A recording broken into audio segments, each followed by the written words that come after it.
She walked into that boutique carrying 30 years of expertise, 2 PhDs, and a letter signed by the Korean Minister of Culture himself.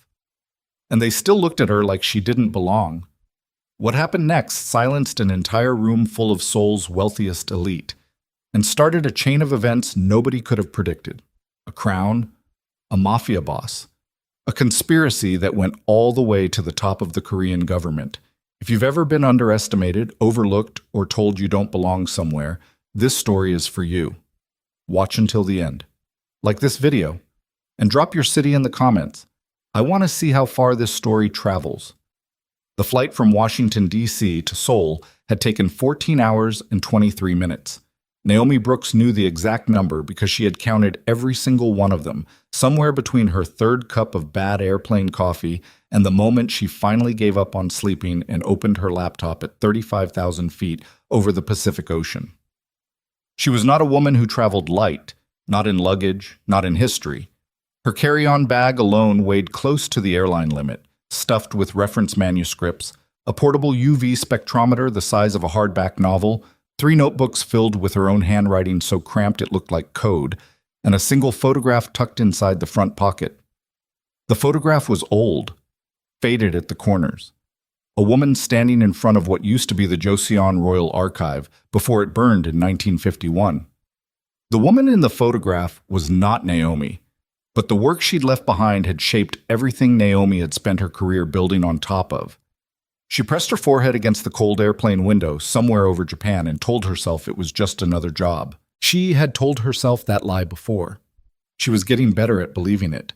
Seoul greeted her with gray sky and a humidity that wrapped itself around her the moment she stepped outside Incheon Airport. August in Korea felt nothing like August in D.C., which already felt like being slowly cooked. This was different, thicker. The kind of air that made your clothes stick to your skin before you'd walked 100 feet. Naomi adjusted the strap of her bag and pulled in a breath that tasted like rain that hadn't fallen yet, exhaust fumes, and something underneath both of those things she couldn't name. The ministry driver was waiting with a sign that spelled her name wrong. He'd written Dr. Brox. She didn't correct him. She'd stopped correcting people on small things a long time ago. You only had so many battles in a day, and Naomi Brooks had learned early which ones were worth picking. The city blurred past the car window as they drove into downtown Seoul. She watched it without really seeing it. She was running through the authentication protocol in her head instead, the sequencing for the spectrographic analysis, the provenance documentation she'd been sent in advance, the 3 critical markers that would either confirm the recovered collection as the genuine Joseon royal treasure or expose it as the most sophisticated forgery in the last 100 years. The ministry had given her 6 days. 6 days to do work that deserved 6 months. She'd done harder things on shorter time. What she hadn't done, what she was telling herself she was prepared for and privately not certain she was step back into a world that had spent most of her adult life finding creative ways to remind her that she was not exactly what people pictured when they pictured authority. She was 47 years old, 5'4", 230 pounds, and black in a country where she would be stared at in ways that ranged from curious to hostile, depending entirely on who was doing the looking. She'd navigated that particular terrain in Paris, in London, in Tokyo, in Cairo. She was not naive about it. She was not broken by it either. But she was tired of it. That was the truth she didn't tell anyone. She was 47 years old and bone-tired of having to prove she belonged in every room she walked into. The hotel was stunning in the way that expensive Korean hotels tend to be. Understated from the outside, overwhelming the moment you stepped through the doors. All polished stone floors and enormous floral arrangements and staff who moved with that particular choreographed efficiency that made you feel simultaneously welcomed and observed. Naomi checked in, declined the bellhop's help with her bags, took the elevator to the 14th floor, sat on the edge of the perfectly made bed, and allowed herself exactly 4 minutes of not being fine. Then she stood up, opened her laptop, and got back to work. The gown was being held for her at a boutique in Gangnam. That detail had been handled by the ministry's protocol office, not by Naomi herself, which was her first problem with it. She did not like other people choosing her clothes. She especially did not like it when the choice was being made by someone who had never met her and was working from a description that had probably included her measurements, but nothing else. A woman is not a set of numbers. A dress that fits on paper can look like a disaster in reality. Naomi knew this from decades of experience at formal events where she had stood in front of mirrors in fitting rooms and felt the particular specific loneliness of watching something that was supposed to celebrate her instead make her feel invisible. But this was not her event to redesign. The Imperial Heritage Gala was a state occasion. The sapphire blue gown had been commissioned specifically for the ministry's chief archivist, which was now her title, at least for the duration of this appointment. She was going to pick it up. She was going to try it on. She was going to attend the gala in it, and she was going to do the work she came here to do. She told herself this clearly, like instructions, the way she sometimes had to when the world started feeling like it was leaning against her. The boutique was on a side street off the main Gangnam Strip, tucked between a high-end florist and a building with tinted windows that gave nothing away. The sign above the door was in Korean and in a thin, elegant English font beneath it that read, "Silk and Crown. Haute couture." The kind of place where the door handle alone probably cost more than some people's monthly rent. Naomi pushed it open. The interior was white and gold and cold. The air conditioning cranked to a temperature that felt aggressive compared to the humidity outside. Glass display cases lined both walls. Mannequins in evening gowns stood at precise intervals like a row of very thin, very pale sentinels. The carpet was the color of fresh cream, and Naomi was aware immediately, viscerally aware, in the way that her body registered before her brain caught up, that every single person in this room, every sales associate in their matching black uniforms, every wealthy customer turning to look, had noticed her the moment she walked in. She was used to being noticed. She was not always sure it was the same kind of noticing. She approached the nearest associate, a young woman whose expression was professionally neutral in a way that could have meant anything. "I'm Dr. Naomi Brooks," she said. Her Korean was limited to pleasantries and curses, so she spoke in English and let the formality of her voice carry what her language couldn't. "I have a collection order. Ministry of Culture, appointment confirmed yesterday. A sapphire gown prepared under the name of the ministry's chief archivist." The young associate blinked, looked at her, looked down at the small tablet she was holding, looked back up. "One moment, please," she said, and retreated toward the back of the boutique without making eye contact again. Naomi stood in the middle of the floor and breathed. She was aware of the other customers. She was aware of their awareness of her. A woman in a red dress near the far display case had stopped pretending to look at the jewelry and was openly watching. Two older women near the entrance had lowered their voices without stopping their conversation. Naomi kept her chin level and her shoulders back and looked at the gowns in the nearest display case as if she had nowhere else to be and no reason to feel anything at all. The associate came back. The sapphire gown was ready. Would Dr. Brooks like to try it on before taking it? Naomi said yes. Of course she would try it on. The fitting room was large, well-lit, private. The gown was hung on a padded hanger, a deep, oceanic blue that shifted color depending on where the light hit it, embroidered along the neckline with something so delicate it was almost invisible until you looked closely. And then it resolved into a pattern of chrysanthemums that had been referenced, she realized with a jolt that moved through her chest, from traditional Joseon royal textile designs. Someone had done their research. Someone had wanted this gown to mean something. She changed into it slowly. The fabric was extraordinary. It moved with a weight and a softness that she had not been expecting, and when she finally turned to look at herself in the three-panel mirror that took up the entire back wall of the fitting room, she stood still for a long moment and simply looked. She looked like herself. That was the first thing. Not a version of herself dressed up or disguised or minimized. Herself, her actual body, her actual face, the gray at her temples she'd stopped fighting 2 years ago, the width of her shoulders, the fullness of her figure, and the gown moved with all of it instead of against it. The chrysanthemum embroidery ran from her left shoulder down across the bodice in a sweep that felt intentional, not decorative, like armor designed to look like flowers. She exhaled slowly. She was not a woman who cried easily. She did not cry now. But she stood in front of that mirror for a moment longer than she needed to, and she let herself feel the complicated particular thing that it was to look at yourself and not have to apologize for what you saw. Then she opened the fitting room door and stepped out into the boutique. The main floor had 3 or 4 more customers than it had when she went in. They were clustered in the center of the space, near a display of jewelry that the associates were presenting, and for a half second, nobody looked up. Then the woman in the red dress, the one who had been watching earlier, made a sound that was not quite a laugh and not quite a gasp, but something in between, something sharp and deliberate, and the small group of customers turned. Naomi had processed the woman in the red dress the first time around, the way she processed most potential complications. Quickly, efficiently, filed under "be aware of." Late 30s. Exceptionally put together, the kind of appearance that suggested significant money and even more significant effort. High cheekbones, perfect makeup, a red dress that fit her like something from a painting.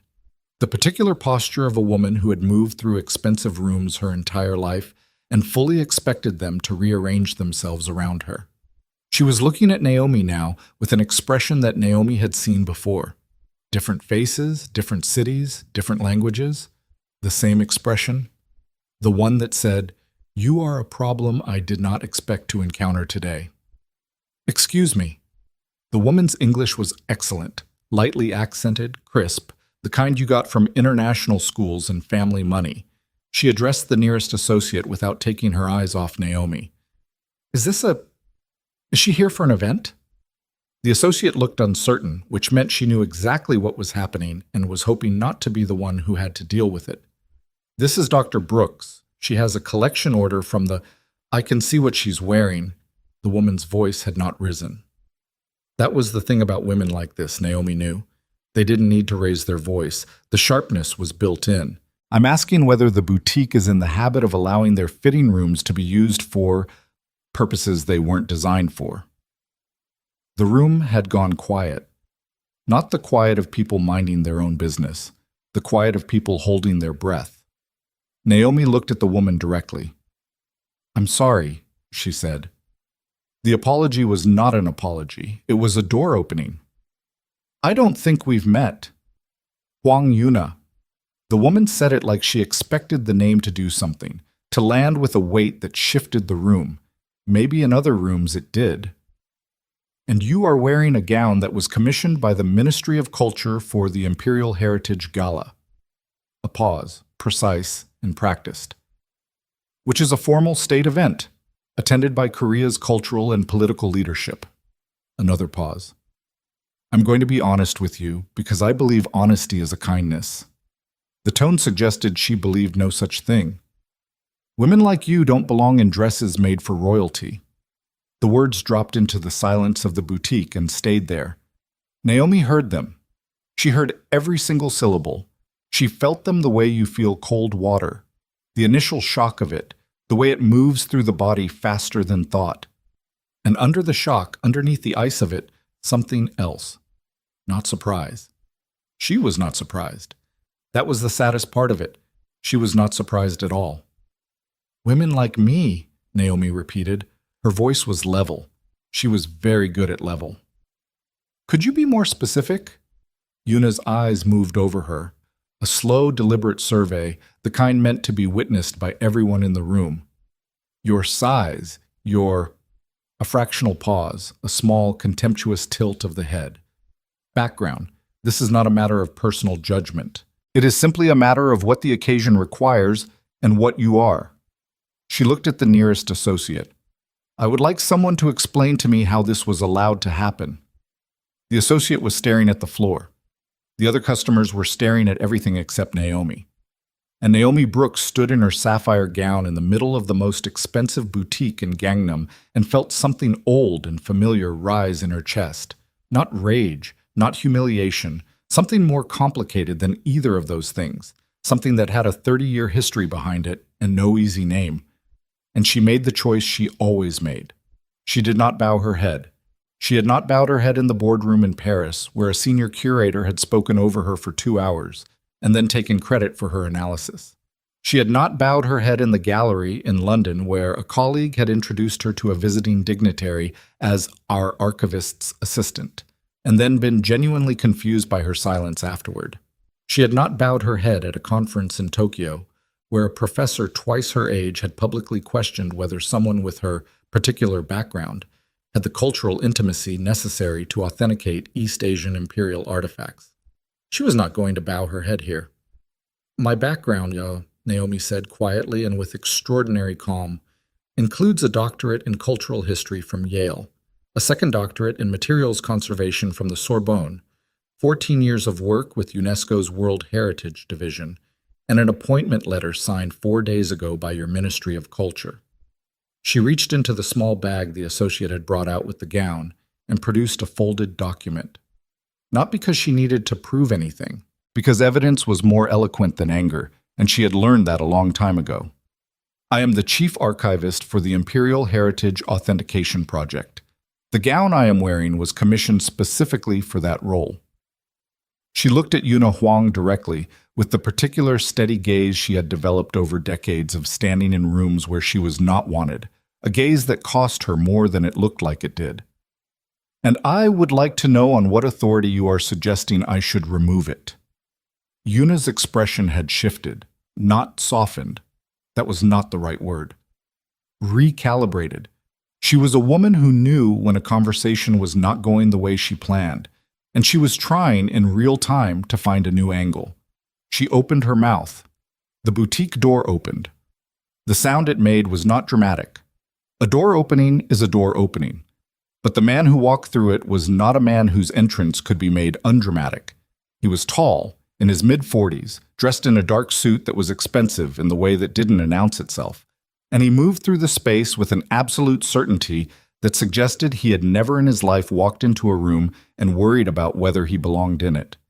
Behind him, 2 men in identical dark clothing stopped just inside the entrance and stood without moving. He was carrying a velvet case, ornate, deep burgundy, almost black, the kind of case that existed for exactly one purpose, to carry something that could not be carried carelessly. He stopped when he saw Naomi. Not the kind of stop that was surprise, the kind of stop that was recognition. His eyes moved from her face to the gown to the document still in her hand to Yuna Huang standing 3 feet away with her recalibrated expression and the associate who still had not looked up from the floor. And he processed all of it in about 4 seconds with the calm efficiency of a man who had spent a significant portion of his life processing complicated situations quickly. Then he walked toward Naomi, past Yuna without acknowledging her, past the silent cluster of customers, past the associate. He stopped in front of Naomi, close enough that she could see the slight imperfection of an old scar along his jaw, the particular quality of attention in his eyes, sharp, unhurried, and something else underneath both of those things that she couldn't quite read yet. He set the velvet case on the display counter beside them, opened it. The room held its breath. Inside the case, resting on dark silk, was a crown, not a replica, not a reproduction. The real weight of it was visible even before he touched it. The particular gravity of something made before anyone alive had been born, the way the gold had aged to a color that no jeweler could perfectly recreate. The deep red of the gemstones set along the upper ridge, catching the boutique's carefully designed lighting and throwing it back in a way that was not quite like anything else in the room. Naomi Brooks knew immediately what she was looking at. Every year of her training, every hour she had spent with primary sources and spectrographic reports and provenance documentation converged in her chest in a single breathless second of recognition. She was looking at the Joseon Imperial Crown, one piece of the recovered royal collection she had flown 14 hours to authenticate. The man picked it up with both hands, carefully, correctly, the grip of someone who had been told exactly how to hold it or had learned by watching someone who knew. And before Naomi understood what he was doing, before she could speak or step back or ask the approximately 17 urgent professional questions that were immediately stacking up in her mind, he set it on her head. The weight of it settled against her temples. The boutique was absolutely silent. Yuna Huang had gone very still. The man looked at Naomi with that same unhurried attention. Up close, there was something about his face that was not comfortable to look at and not possible to look away from. Not handsome in any simple way, but compelling in a way that had nothing to do with symmetry and everything to do with the particular quality of someone who had seen too much and made peace with most of it. "Ye monsieur," he said. His English was deliberate, each word placed carefully. I believe you are the woman I've been waiting to meet. Naomi looked at him. The crown was on her head. The entire boutique was watching. Yuna Huang stood 3 feet away with the expression of someone watching a script they wrote get performed with completely different actors. Dr. Naomi Brooks, she said, and I have some serious questions about chain of custody for what you just put on my head. The corner of his mouth moved, not quite a smile. Something more controlled than that. Good, he said. That is exactly the right question. And then his phone rang, and he looked at the screen, and something in his face went absolutely flat, in the way that faces go flat when the news is bad, and the person receiving it already knew it was coming, and Naomi watched him answer it and say 3 words in Korean that she didn't understand, and whatever those words meant, they changed the temperature of the room. He looked at her. The almost smile was gone entirely. There is something you need to know, he said. About the collection, about why it was recovered now, and about who else is very interested in what you're here to authenticate. Outside the boutique window, a black car had pulled slowly to a stop on the curb that it had definitely not been parked on 60 seconds ago. Naomi Brooks stood in her sapphire gown with a priceless royal crown on her head and looked at Jae-min-seo and understood, with the particular clarity of a woman who had spent her entire career learning to read what people weren't saying, that the job she'd been hired to do and the job she'd actually walked into were not the same job at all. The black car outside didn't move. That was the thing about it that Naomi couldn't stop looking at. It wasn't idling, wasn't pulling away, wasn't doing anything a normal car did when it stopped on a city street. It just sat there with its tinted windows and its engine off and its presence that felt less like a vehicle and more like a statement. Jae-min had ended the call in under 30 seconds. He slipped the phone into his jacket pocket with the particular economy of motion that she was already beginning to recognize as characteristic. No wasted movement, no visible reaction beyond that brief flattening of his face that had already corrected itself back to neutral. He was looking at the window now, too. Friends of yours? Naomi asked. No. He picked up the velvet case and closed it with a soft, definitive click. Which is the problem? He said something in Korean to the 2 men by the door. Short, sharp syllables. They responded without words.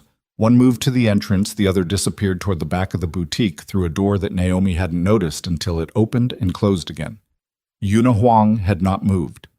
She was still standing in the center of the floor with the expression of someone watching a performance they hadn't been invited to and weren't sure they were safe at. The red dress, the perfect makeup, the practiced composure, all of it was still technically in place, but underneath it, something had shifted.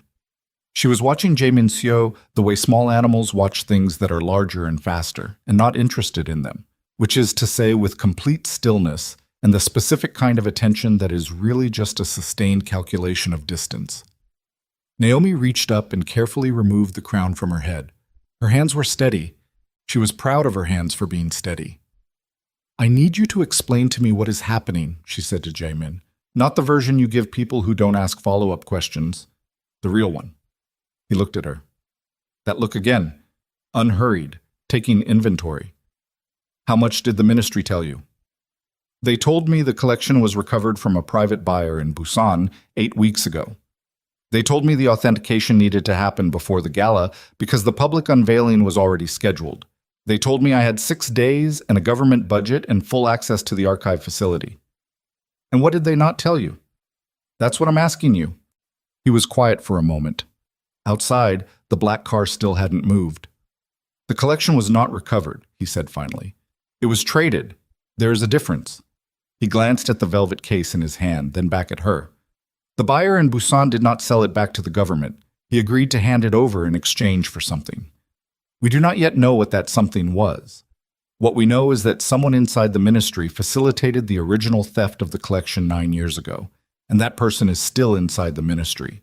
And they are very aware that an American academic with 2 doctorates and a portable spectrometer just landed at Incheon this morning. The silence in the boutique had become a different kind of silence. The associates had retreated. The customers had found reasons to be near the exit. Even Yuna Huang had taken 2 careful steps backward toward the jewelry display, as if distance from Naomi and Jae-min might render her invisible. Naomi looked at the crown in her hands. The gold was warm from where it had rested against her head. You knew who I was before you walked in here. Yes. You knew I'd be here picking up the gown. Yes. And the crown. Bringing it here, putting it on my head. She stopped. Let the sentence sit there incomplete. Let him finish it. Was necessary, he said. There are people watching the archive facility. There are people watching your hotel. I needed to meet you somewhere that was not either of those places, and I needed a reason to be holding that piece of the collection that would not immediately communicate what I was doing. A pause. And I needed to see you. See me. How you handled yourself before I walked in. He said it plainly, without apology or embellishment. I have read your file, Dr. Brooks. I know your credentials. Credentials are not character. I needed to see the character. Naomi looked at him for a long moment. She was aware that she was still in the sapphire gown, that the crown was in her hands, that she was standing in a Gangnam boutique talking to a man whose name she had heard exactly once, and whose file she had definitely not read, because nobody had told her there was a file to read. She was aware that she should probably be more alarmed than she was. She was also aware that alarm was a luxury she couldn't afford right now. Who are you? She said. Specifically, not your name. Who are you? He almost smiled again. That controlled almost smile. Someone who has a significant interest in making sure those artifacts are authenticated correctly and the people responsible for stealing them are identified publicly before they find a way to make this problem disappear. He paused. The ministry did not tell you that the recovered collection may not be complete. 2 pieces may be missing. If you authenticate an incomplete collection as the full royal treasure, whoever is responsible for the theft walks away clean. The floor felt different under Naomi's feet.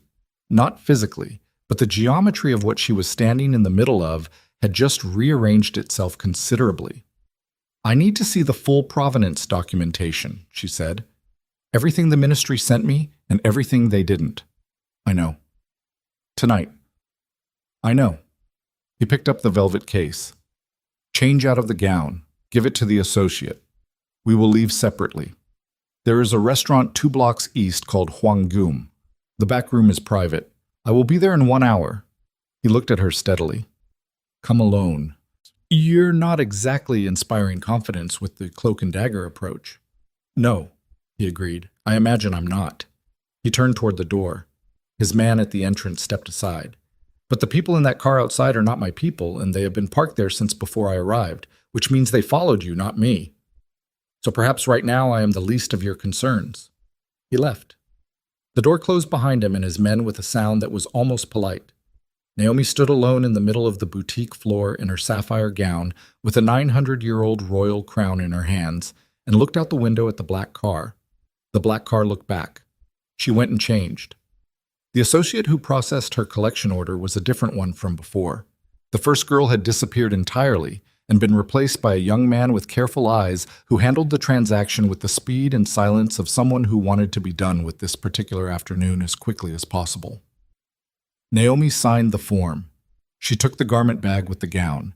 She did not ask him anything because there was nothing he would be able to tell her, and she didn't have the time to be gentle about his obvious discomfort. She walked out of the boutique. The heat hit her like a hand against the face. She turned east without hesitating, because hesitating on a sidewalk when someone in a car is watching you is the same as announcing that you know they're watching, and she did not want to announce that yet. She walked with the garment bag over one arm and her carry-on bag on the other shoulder, and the particular deliberate stride of a woman who knows exactly where she's going even when she's mostly improvising. She counted half a block before she heard the car door. She didn't turn around. The restaurant called Hwanggum was exactly where he said it would be. Small entrance, dark wood, the smell of something slow-cooked coming from somewhere in the back. A woman at the front looked at Naomi and then passed her shoulder and then said something in Korean and gestured toward the back. Naomi followed the gesture down a narrow corridor lined with framed prints she didn't stop to look at, and through a door into a room that held 1 table, 4 chairs, a single overhead light, and Jae-min-seo, who was already there and already had a folder open in front of him. That was faster than an hour, Naomi said. I said I would be here in 1 hour. I did not say I would arrive in 1 hour. He gestured at the chair across from him. Sit down. She sat. She set the garment bag on the third chair and her carry-on on the floor and looked at the folder. From where she was sitting, she could see the Ministry of Culture seal on the top document and several lines of dense text beneath it, and a photograph clipped to the inside cover that showed a display case with a notable gap in its arrangement. The two missing pieces, she said, the ceremonial seals, both from the reign of King Sejong. If the collection is presented without them and nobody identifies the absence, those two pieces either stay hidden or get sold again at a price that... He stopped, recalibrated. A significant price. Who knows they're missing? 3 people inside the ministry. Myself. Now you. Naomi opened the folder. She read the way she always read important documents, fast on the first pass, looking for structure and anomaly. Not details. Details came second. First, you needed to understand the shape of the thing. The shape of this thing was not good. The provenance chain had a gap of almost 4 years, 2014 to 2018, where the collection's location was documented by a single source, a private foundation whose registration address turned out to be an office building in Busan that had been demolished in 2019. Somebody had built a paper trail out of a building that no longer existed. This was planned, she said.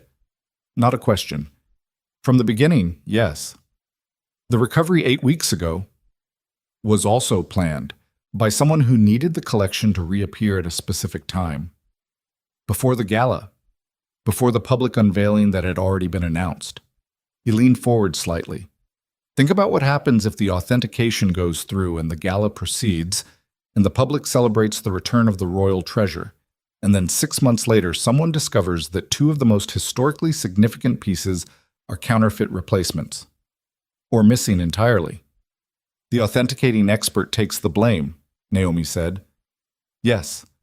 She looked up from the folder. Me. You were chosen for this role 4 weeks ago. The announcement was public. Your name was in 2 Korean newspapers. He met her eyes. Whoever designed this situation had 4 weeks to build a story that ends with you holding responsibility for an incomplete authentication. The overhead light hummed. Somewhere in the kitchen beyond the wall, something sizzled and someone laughed, and the ordinary sounds of a restaurant going about its business continued without any awareness that a very particular kind of damage was being quietly mapped out in the back room.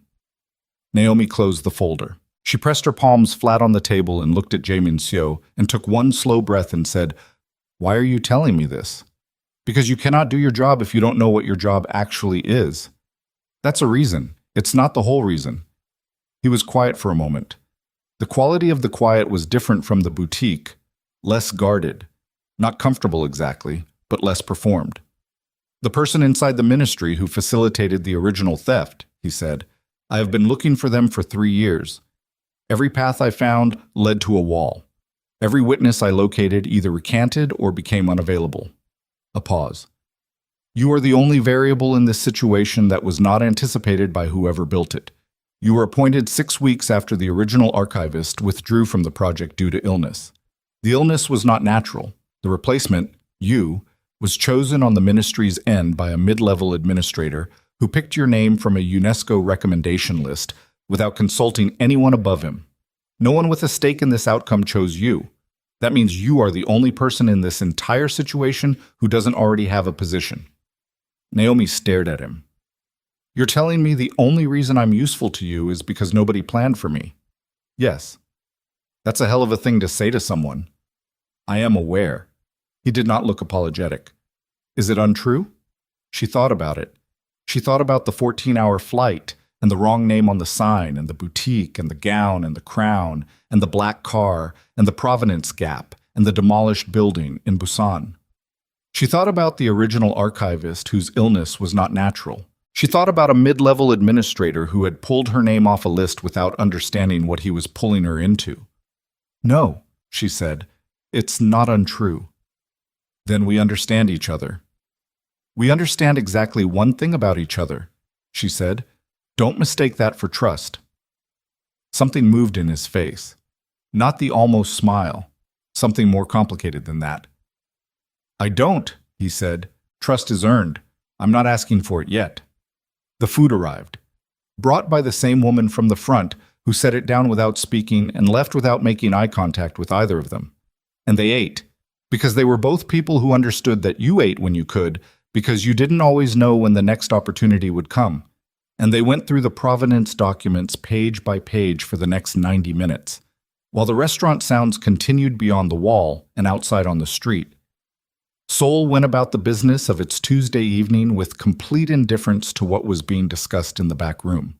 By the time they finished, Naomi had 3 pages of notes in her cramped handwriting and a clearer picture of the shape of the problem. And the shape of the problem was worse than she had thought when she sat down. She was going to need access to the archive facility tomorrow. Not the scheduled access the ministry had arranged. The official tour with the official escort and the official timeline that gave her exactly the windows someone had determined were safe to give her. She was going to need unscheduled access. Early morning, before anyone was expecting her. Jaemin arranged it with 2 phone calls made in Korean from the other side of the room, while she reread the documentation on the ceremonial seals. She didn't ask who he was calling. She was beginning to understand that with this man, the important questions were not about mechanism, but about outcome, and the outcome was what mattered right now. He walked her back to her hotel, not beside her, behind her, half a block back, the way that meant he was watching what was behind both of them rather than being her company. She didn't comment on it. She understood the logic. At the hotel entrance, she turned briefly, and he was stopped at the corner, hands in his pockets, looking at something across the street that she couldn't identify.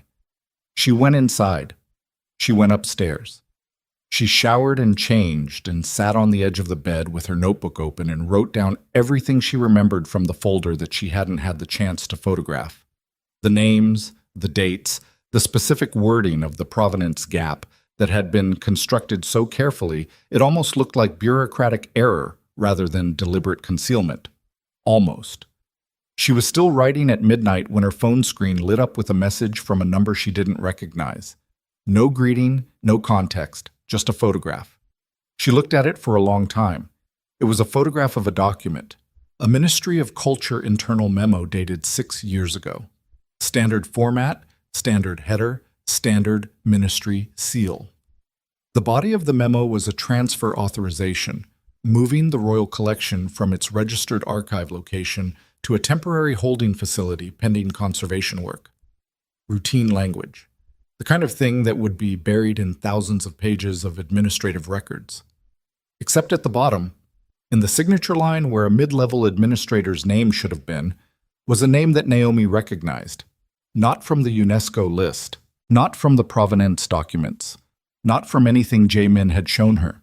She recognized it because she had heard it that afternoon, said with the particular self-assured weight of someone who expected it to rearrange the room around them. The memo was signed by Kang Seong-ho, the Minister of Culture, the man who would be standing on the stage at the Imperial Heritage Gala in 4 days to publicly celebrate the return of the royal treasure that he had authorized the theft of 6 years ago. Naomi set the phone down on the bedside table. She looked at the wall. She could hear her own heartbeat, not racing, but deliberate, measured, the way a heart beats when the body is processing something that the mind hasn't fully caught up to yet. The message had no sender identified, no follow-up, no instruction, just the photograph and the silence after it. She picked up the phone again and typed back. Who sent this? 3 dots appeared, pulsed, disappeared, appeared again. Then, someone who has been waiting 6 years for someone like you to be in this room. She stared at that for a long moment. Then a second message arrived. They know you met with CO tonight. They know what building you're in.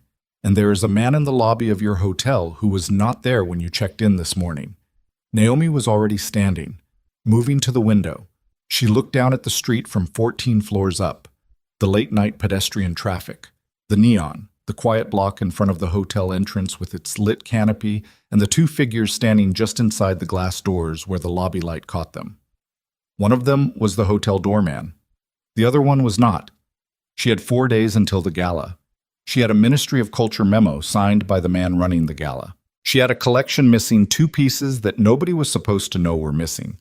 She had an anonymous contact, a mafia boss who might be her only functional ally, and a man standing in her hotel lobby who she had never seen before in her life. She picked up her phone and called Jae-min's number. He answered on the first ring. "There's someone in my lobby," she said. "I know." His voice was completely level. "Do not go downstairs. Do not open your door until I tell you to. And Dr. Brooks," a pause. Very brief. The kind of pause that meant what came next mattered. "The memo you received. Do not delete it. Do not forward it. Do not let your phone out of your hands." "How do you know about the—" "Because I sent it," he said. "I needed to know if your anonymous contact would show it to you first, or if they would try to use it themselves. Now I know." Another pause. "And now you know something too. That you're running multiple angles on this at the same time, and I'm one of them." "Yes." "And the person who sent you that message first, who is feeding you information from inside the ministry, you're not going to tell me who that is?" "Not yet." Naomi stood at the window, 14 floors above Seoul, with her phone pressed to her ear and the ministry memo on her screen, and a man in her lobby who was watching the elevator, and she understood with absolute clarity that she had passed the point of this being a job she could walk away from cleanly. Not because someone was stopping her, because the knowledge she was now carrying, the memo, the missing seals, the name at the bottom of that authorization, made her a variable that the people who had built this situation could not afford to leave uncalculated. She was not safe. She had not been safe since her name appeared on that UNESCO recommendation list 6 weeks ago. But this was the moment she felt it in her sternum, in the tension of her shoulders, in the particular cold clarity that comes when a situation stops being something you're analyzing and starts being something you're inside of. "Jae-min," she said. "Yes." "If something happens to me before the gala, who else has this memo?" The pause this time was longer. "No one," he said. "Yet." "Then you need to change that. Tonight." She turned away from the window. "And in the morning, when I go to the archive facility, I'm going to need more than scheduled access and whatever cover story you've arranged. I'm going to need someone inside that building who can tell me which pieces in that collection are real and which ones were put there in the last 8 weeks to fill the gaps where the missing seals used to be." She paused. "Because whoever signed that memo did not walk into this gala blind. They have a plan for what happens if the authentication comes back incomplete. And right now, the plan for what happens includes me taking the fall for it." Jae-min was quiet for a moment that stretched long enough to feel like a decision being made. When he spoke again, something in his voice had changed. Not softer, not warmer, but different in a way she couldn't fully name. A quality that sounded less like a man managing a situation and more like a man who had made a choice about which side of something he was standing on. "There is a woman at the archive facility," he said. "Her name is Dr. Park Ji-soo. She has worked there for 11 years. She knows what the collection looked like before it disappeared, because she was the junior archivist on duty the night the transfer authorization was processed. She signed a form she didn't understand and has been living with that signature ever since." A pause. "She will be there at 7 in the morning. She will be expecting someone. I did not tell her your name." "Why not?" "Because until tonight, I was not certain you were the right person to send to her." Naomi looked at the door of her hotel room. Solid, locked, the chain across. 14 floors up and a man in the lobby and a phone with a memo on it, and 4 days until a gala at which a government minister was planning to celebrate the theft he had authorized and pin whatever went wrong on the woman who had been pulled off a recommendation list 6 weeks ago by a man who had no idea what he was pulling her into. "And now?" she said. "Now," Jae-min said, "I am certain." The elevator at the end of the hall made a sound, a soft mechanical sound, the cable system engaging, the car beginning to move. Naomi heard it through the wall and went very still and watched the gap under her hotel room door and waited to see if the shadow that appeared beneath it would stop moving or... The shadow under the door stopped. Naomi did not breathe. She was standing 6 feet from the door with her phone still pressed to her ear and Jae-min's voice saying her name twice before she registered it, and she was watching the shadow. The way you watch something that has not yet decided what it is going to do. And the quality of that watching was the particular quality of absolute stillness that the body produces when it has quietly overridden everything else and reduced itself to a single function, which is threat assessment. The shadow held. 5 seconds. 8. 10. Then it moved on down the hallway, and she heard the footsteps recede and a door further down the corridor open and close, and that was all. A hotel guest going to their room. Nothing else. She exhaled. "I'm fine," she said into the phone before Jamin could ask. "False alarm." "There are no false alarms," he said. "Only alarms that didn't finish." She didn't argue with that. "The man in the lobby. He left 4 minutes ago. One of my people followed him to a car on the next block. The car is registered to a shell company that I have seen before. I know who owns it." A pause. "Get some sleep, Dr. Brooks. You have 4 hours before you need to be at the archive facility." "You're going to tell me who owns that car." "Tomorrow," he said, "when I have confirmed something first." He ended the call. She stood in the middle of the room for another full minute just listening to the silence of the hallway, and then she lay down on the bed fully dressed with her phone on her chest and her notebook on the pillow beside her, and she did not exactly sleep, but she did something adjacent to it. A shallow, half-conscious state where her mind kept running the provenance documents on a loop, the gaps and the paper trails and the demolished building in Busan and the name at the bottom of the memo, and somewhere in the third hour of this, her body finally overrode her mind entirely, and she went under. The alarm she'd set pulled her back at 5:45. Gray light at the window curtain edges. The sounds of a city beginning its morning. Distant traffic, somewhere a truck. The particular acoustic signature of Seoul waking up that was different from DC waking up in ways she hadn't cataloged yet and didn't have the time to now. She splashed cold water on her face and changed clothes and drank the instant coffee from the room's electric kettle standing at the window looking down at the street. The black car was not there. The lobby, when she came down, was populated only by a night shift desk clerk and a cleaning woman working her way methodically across the marble floor with a wide mop, and the expression of someone who had been doing this for years and would be doing it for years more and was neither happy nor unhappy about that fact. Outside, the morning air was already warm and thick. She walked the 6 blocks to the archive facility because Jamin had said not to take a cab. Tracking a cab was easier than tracking a person on foot, and she wanted the time to think anyway. The streets were quiet in the way that urban streets are quiet at 6 in the morning, which is to say, not actually quiet, but emptied of the specific noise of human intention, just the mechanical sounds of a city running itself. The National Cultural Archive facility was a building that managed to look both significant and deliberately understated. Gray stone, modernist without being cold, the kind of architecture that said we contain important things without elaborating. The main entrance wouldn't open for staff until 8. The side entrance on the north face, she had been told, would be unlocked at 7 and a specific woman would be there. She was 12 minutes early. She stood at the side entrance with her bag and her coffee raw alertness and watched a sparrow work at something in the gutter across the street. And at 6:58, the door opened from inside and a woman looked out at her. Doctor. Park Jisoo was in her early 40s, shorter than Naomi, with the compact, controlled posture of someone who had spent years carrying tension in their shoulders and learned to manage it by holding everything slightly tighter than was comfortable.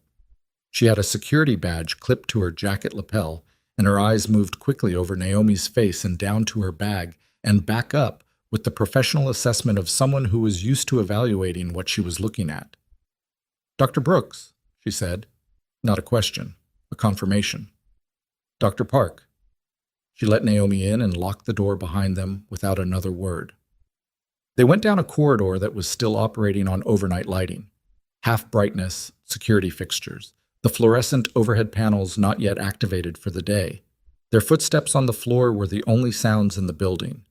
Jisoo walked ahead at a pace that did not invite conversation, and Naomi kept up without asking where they were going, because it was clear they were going to the collection, and that was the only place she needed to be. The main archive room was large and climate-controlled and smelled of preservation, the particular antiseptic sweetness of filtered air and acid-free materials, and something underneath both of those things, something older, that came from the objects themselves. Display cases ran the length of both long walls, and a central island of cases occupied the middle of the room, and the lighting here was different from the corridor, precise, warm, designed to show things at their best without damaging them. The royal collection occupied the central island and the far wall. Naomi stood in front of it for a moment and didn't speak. It was extraordinary. Even knowing what she knew, even coming in with the provenance documents and the gap and the two missing pieces and the memo, standing in front of the actual objects did something to her that she hadn't entirely prepared for. Centuries of history in gold and jade and silk, and lacquerwork, each piece preserved beyond what its makers could have imagined, each one a specific moment of human craft carried forward across time to this room, this morning, this fluorescent supplemented warmth. She unpacked her spectrometer and got to work. Jisoo stood at the room's edge and watched her. Neither of them spoke for the first 40 minutes. Naomi moved methodically along the cases, not touching anything yet. The touch portion came later with gloves and explicit authorization, but using the spectrometer's non-contact analysis functions to pull surface composition data that would tell her a great deal before she ever opened a case. Jisoo refilled her own coffee from a thermos she'd brought and watched Naomi with an expression that was not warm and not unfriendly, but somewhere in the specific territory of someone who has been waiting for something difficult and is watching it finally arrive. At 7:42, Naomi stopped in front of the section of the central case where the ceremonial seals should have been. They were there, both of them, nestled in their fitted velvet holders exactly where the collection inventory said they should be, the right size and the right color and the right apparent condition, the gold surface catching the precise light with what looked like the right depth of age. "How long have those been there?" Naomi asked. She didn't look at Jisoo when she asked it. She kept her eyes on the seals. Jisoo was quiet for a moment. "I don't know exactly," she said. "They weren't there 3 weeks ago. I noticed them when I came in on a Tuesday morning and didn't say anything to anyone because I had been told the collection was being reunified from its transport packaging." A pause. "But the transport packaging had been removed 4 days before that Tuesday." Naomi pressed her spectrometer against the glass of the case above one of the seals. The reading began. She watched the numbers populate on the device's small screen and felt the thing in her chest that happened when you already suspected something and the data started confirming it. Not satisfaction, not exactly, more like the grim forward motion of a verdict being delivered. "They're not the originals," she said. Jisoo said nothing. "The gold composition is off, not dramatically. Whoever made these had access to period-accurate alloys. But the trace element signature is wrong. The ratio of bismuth to antimony in pre-1500 Joseon gold has a specific range. These are outside that range by about 8%. She lowered the spectrometer. They're exceptional forgeries. They would pass a visual examination and probably most standard authentication protocols, but they're not the real seals." "No," Jisoo said quietly. "They're not." Naomi turned to look at her. "You already knew."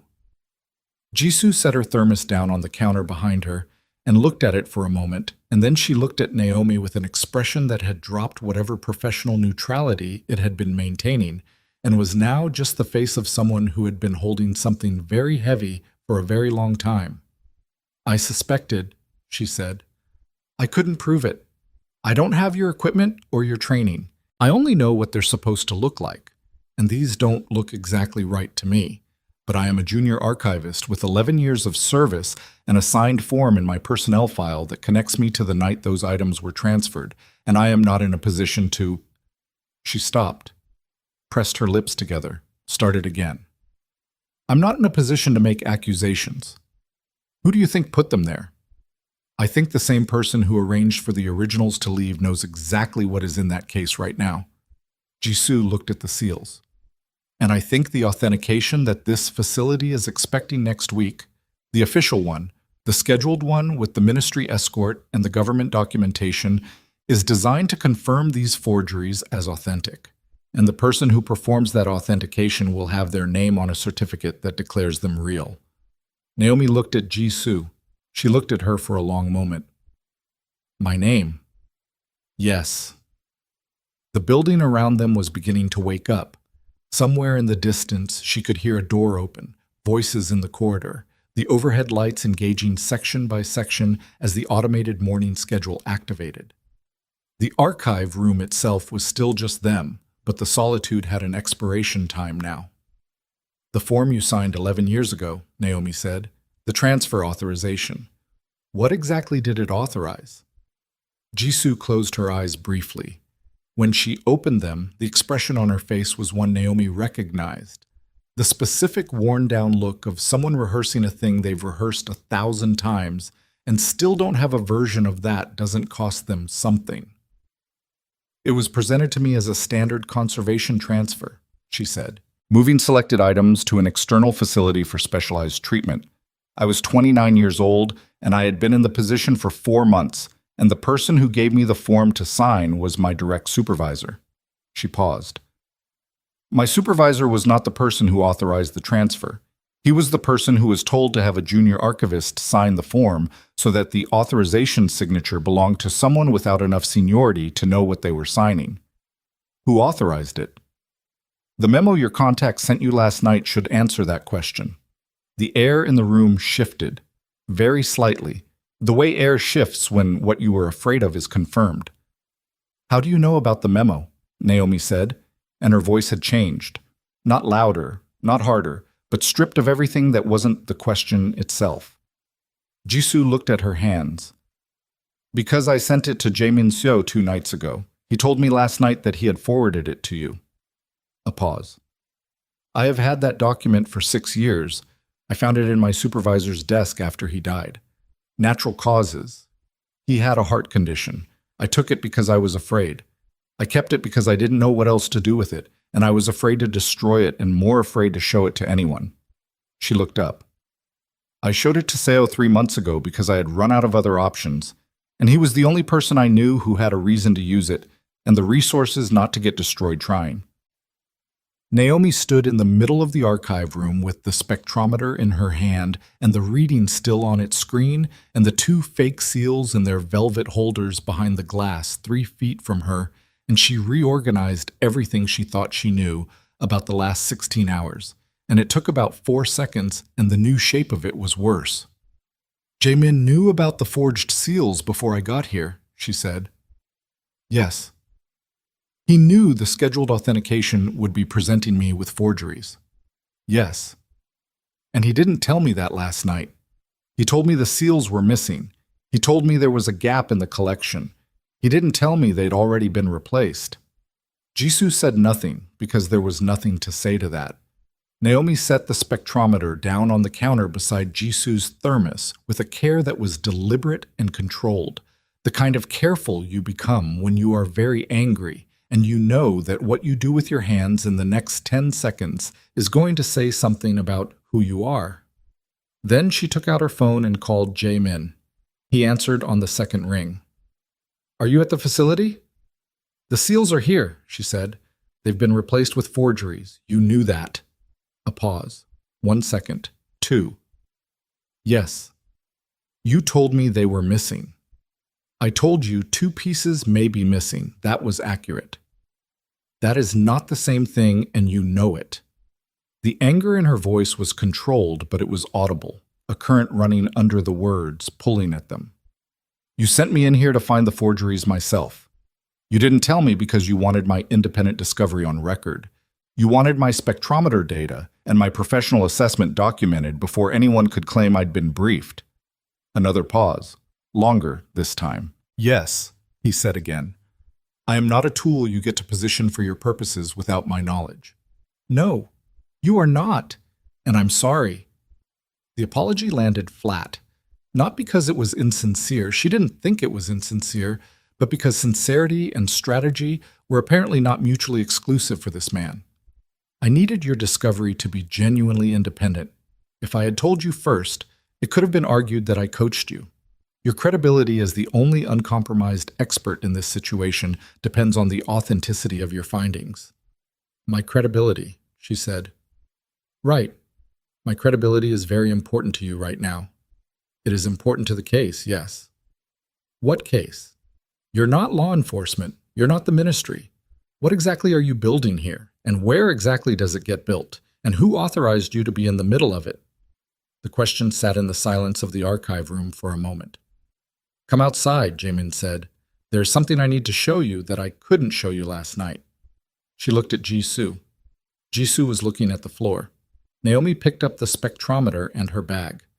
"Dr. Park," she said, "don't let anyone into this room today without ministry authorization on paper, not verbally, on paper with a signature you can verify." Jisoo nodded once, tightly, the nod of someone who understands exactly what is being asked and why, and has already been living in the weight of it for years. Naomi went outside. Jaemin was across the street, leaning against a car she hadn't seen before, different from the night before. A gray sedan, unassuming. He was holding 2 paper coffee cups, and he held one out to her when she crossed. And she took it because she needed the coffee, and because throwing it at him would be satisfying but not useful. "Talk," she said. He did. He talked for 6 minutes without stopping, and Naomi stood on the sidewalk outside the National Cultural Archive in the early Seoul morning and listened. And the thing that happened to her face over the course of those 6 minutes was not something she tried to control because she was past that. He was not simply a mafia boss with an interest in national cultural property. That part was true, but it was the surface of it. 3 years ago, his younger brother, a graduate student in art history at Seoul National University, had been killed in a car accident that the police had recorded as exactly that.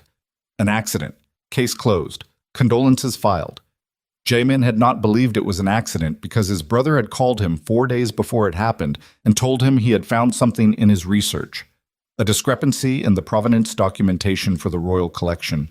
A gap he couldn't explain. A name attached to an authorization that shouldn't have been there. His brother had been 24 years old.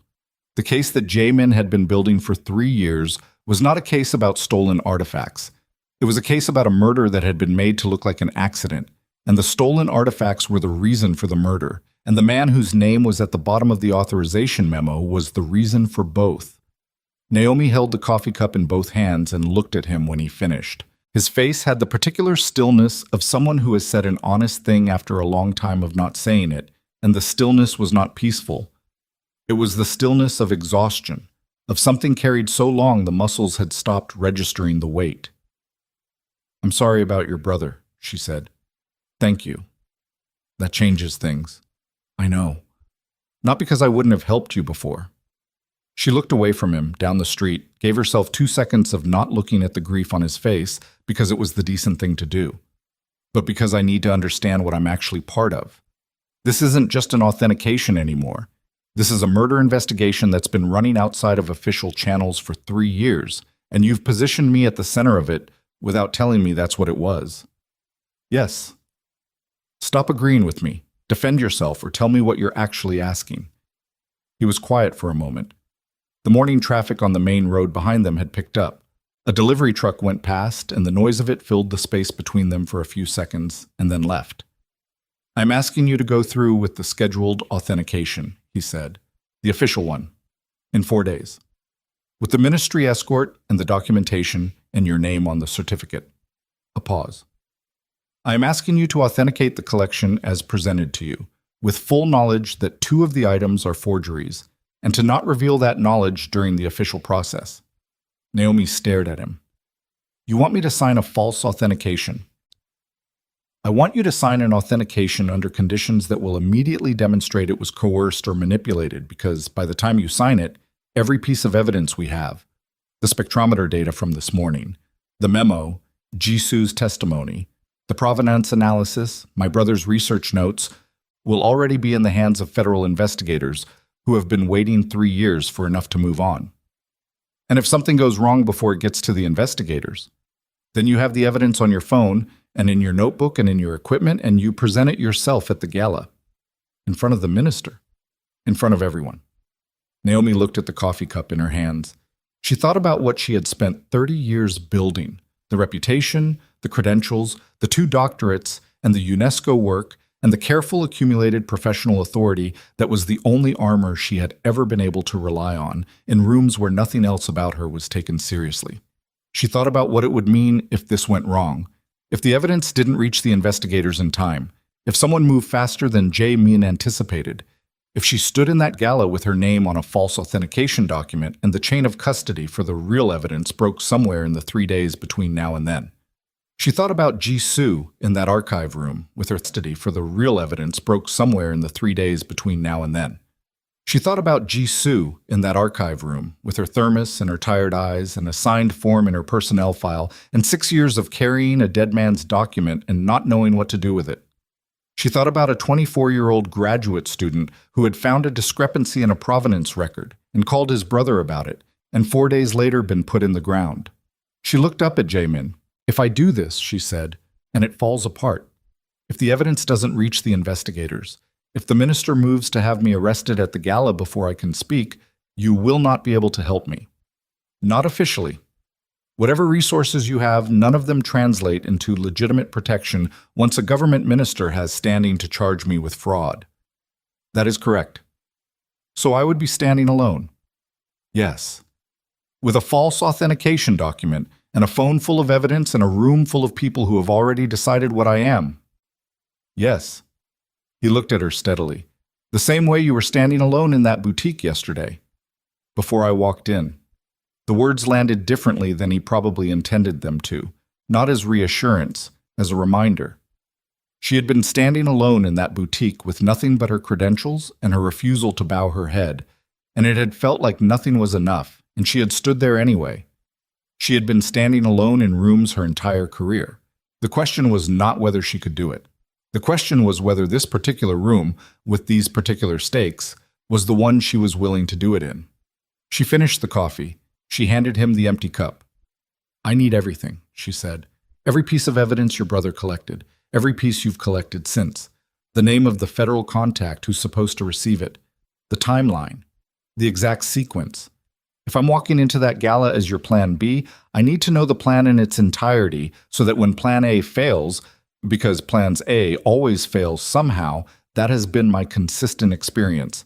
I know exactly what I'm holding and what to do with it." Something in his face shifted. The exhaustion was still there, but underneath it, something else had come to the surface. Not relief exactly, but the specific quality of a man who has been carrying something alone for 3 years and has just, for the first time, been able to hand part of it to someone capable of holding it. "Tonight," he said, "my office. Everything." She nodded once and started back toward the archive facility entrance, and had taken 4 steps when her phone rang. Unknown number. She looked at it, looked at Jaemin over her shoulder, and answered. There was breathing on the line, then a voice she recognized. The particular professional crispness of it, the accent. "Dr. Brooks, Minister Kang Seong-ho. I understand you visited the archive facility this morning outside of your scheduled access window." The cold that moved through her was fast and specific. She kept walking. She did not change her pace. She did not look back at Jaemin again. "Minister," she said, "I wasn't aware there was a restriction on access hours for the appointed chief archivist." "There is not," he said smoothly. "I am simply calling to welcome you personally and to let you know that I would very much like to meet before the gala to discuss the authentication process, to ensure you have everything you need." A pause, warm and practiced and about as genuine as the seals in the display case. "And to discuss the scope of your findings before they are made public. A matter of protocol, you understand. The ministry likes to be prepared for whatever conclusions the authentication may reach." Naomi stopped walking. She was standing at the entrance to the archive facility, with her hand on the door and the Minister of Culture on her phone. And the last phrase he had used, "The ministry likes to be prepared for whatever conclusions," was not a statement about protocol. It was a statement about control. He was telling her in the language of a man who had spent his career saying dangerous things in safe-sounding words, that he wanted to know what she had found before she told anyone else. She had the spectrometer data in her equipment. She had the memo on her phone. She had the provenance analysis in her notebook. She had Jisoo's testimony. She had 3 years of Jaemin's investigation waiting to be handed to federal contacts. And the Minister of Culture was on her phone asking her to meet privately and tell him what she knew.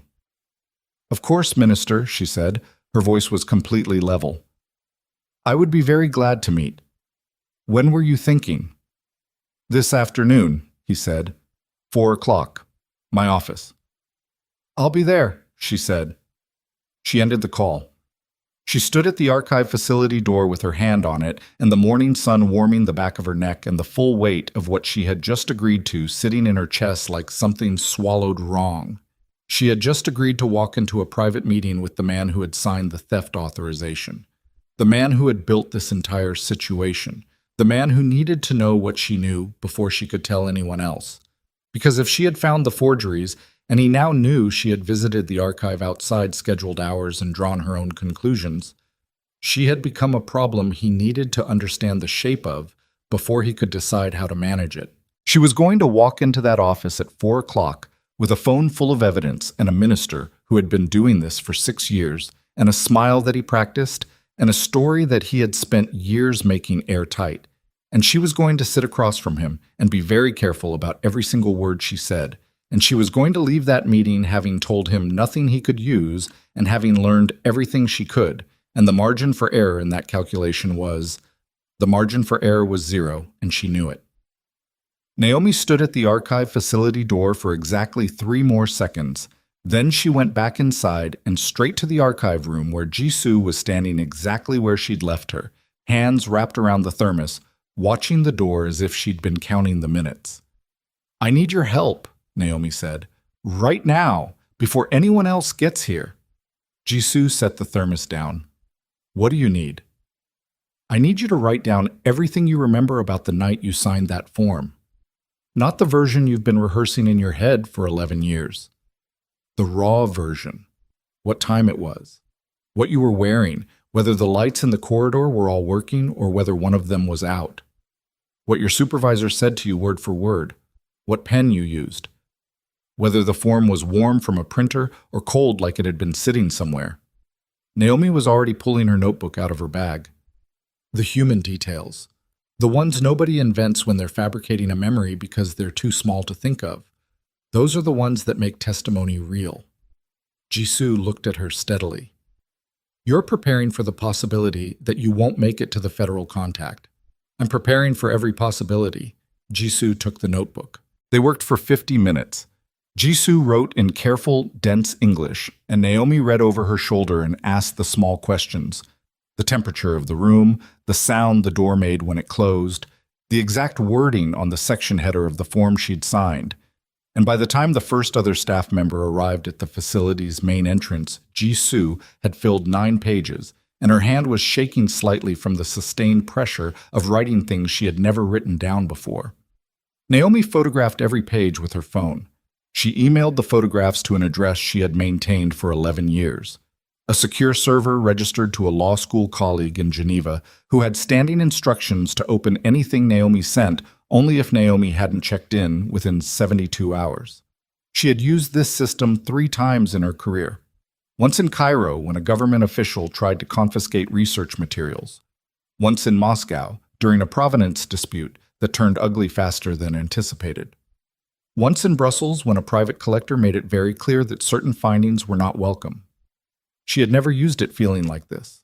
Like the 72 hours was not a conservative estimate, but an optimistic one. She returned the notebook to Jisoo. Keep this. Not here. Not in this building. Take it home tonight. Tell no one you have it. Jisoo looked at the notebook in her hands. If something happens to you, call the number on the inside back cover. It's a federal investigative division. Ask for Agent Han Dong-woo. Don't use my name. Say that you have documentation relating to the Jose on collection authentication and that you need to speak with him in person. She paused. Jaemin So gave me that name last night. I'm giving it to you now because I don't know which one of us is going to be in a position to use it in 3 days, and I'd rather have too many people holding the thread than not enough. Jisoo nodded once. The shaking in her hand had stopped. She tucked the notebook into her bag with the particular deliberate care of someone performing an action they understand the weight of, and she looked at Naomi with an expression that was not gratitude and not fear, but something that had the quality of both without being reducible to either. Whatever you are paid for this job, Jisoo said quietly, it is not enough. Naomi almost laughed. No, she said, it really isn't. She left the facility at 8:53. She had 6 hours and 7 minutes until 4 o'clock. She spent the first 2 of them at her hotel, going through Jae-min's brother's research notes on her laptop. He had sent them to her encrypted that morning, a dense archive of photographs and scanned documents, and a 40-page written analysis in Korean that she fed through a translation program and read with the particular sharp attention of reading a dead man's thinking. The younger Seo had been meticulous. He had the instincts of a scholar and the tenacity of someone who had found a thread and couldn't let it go.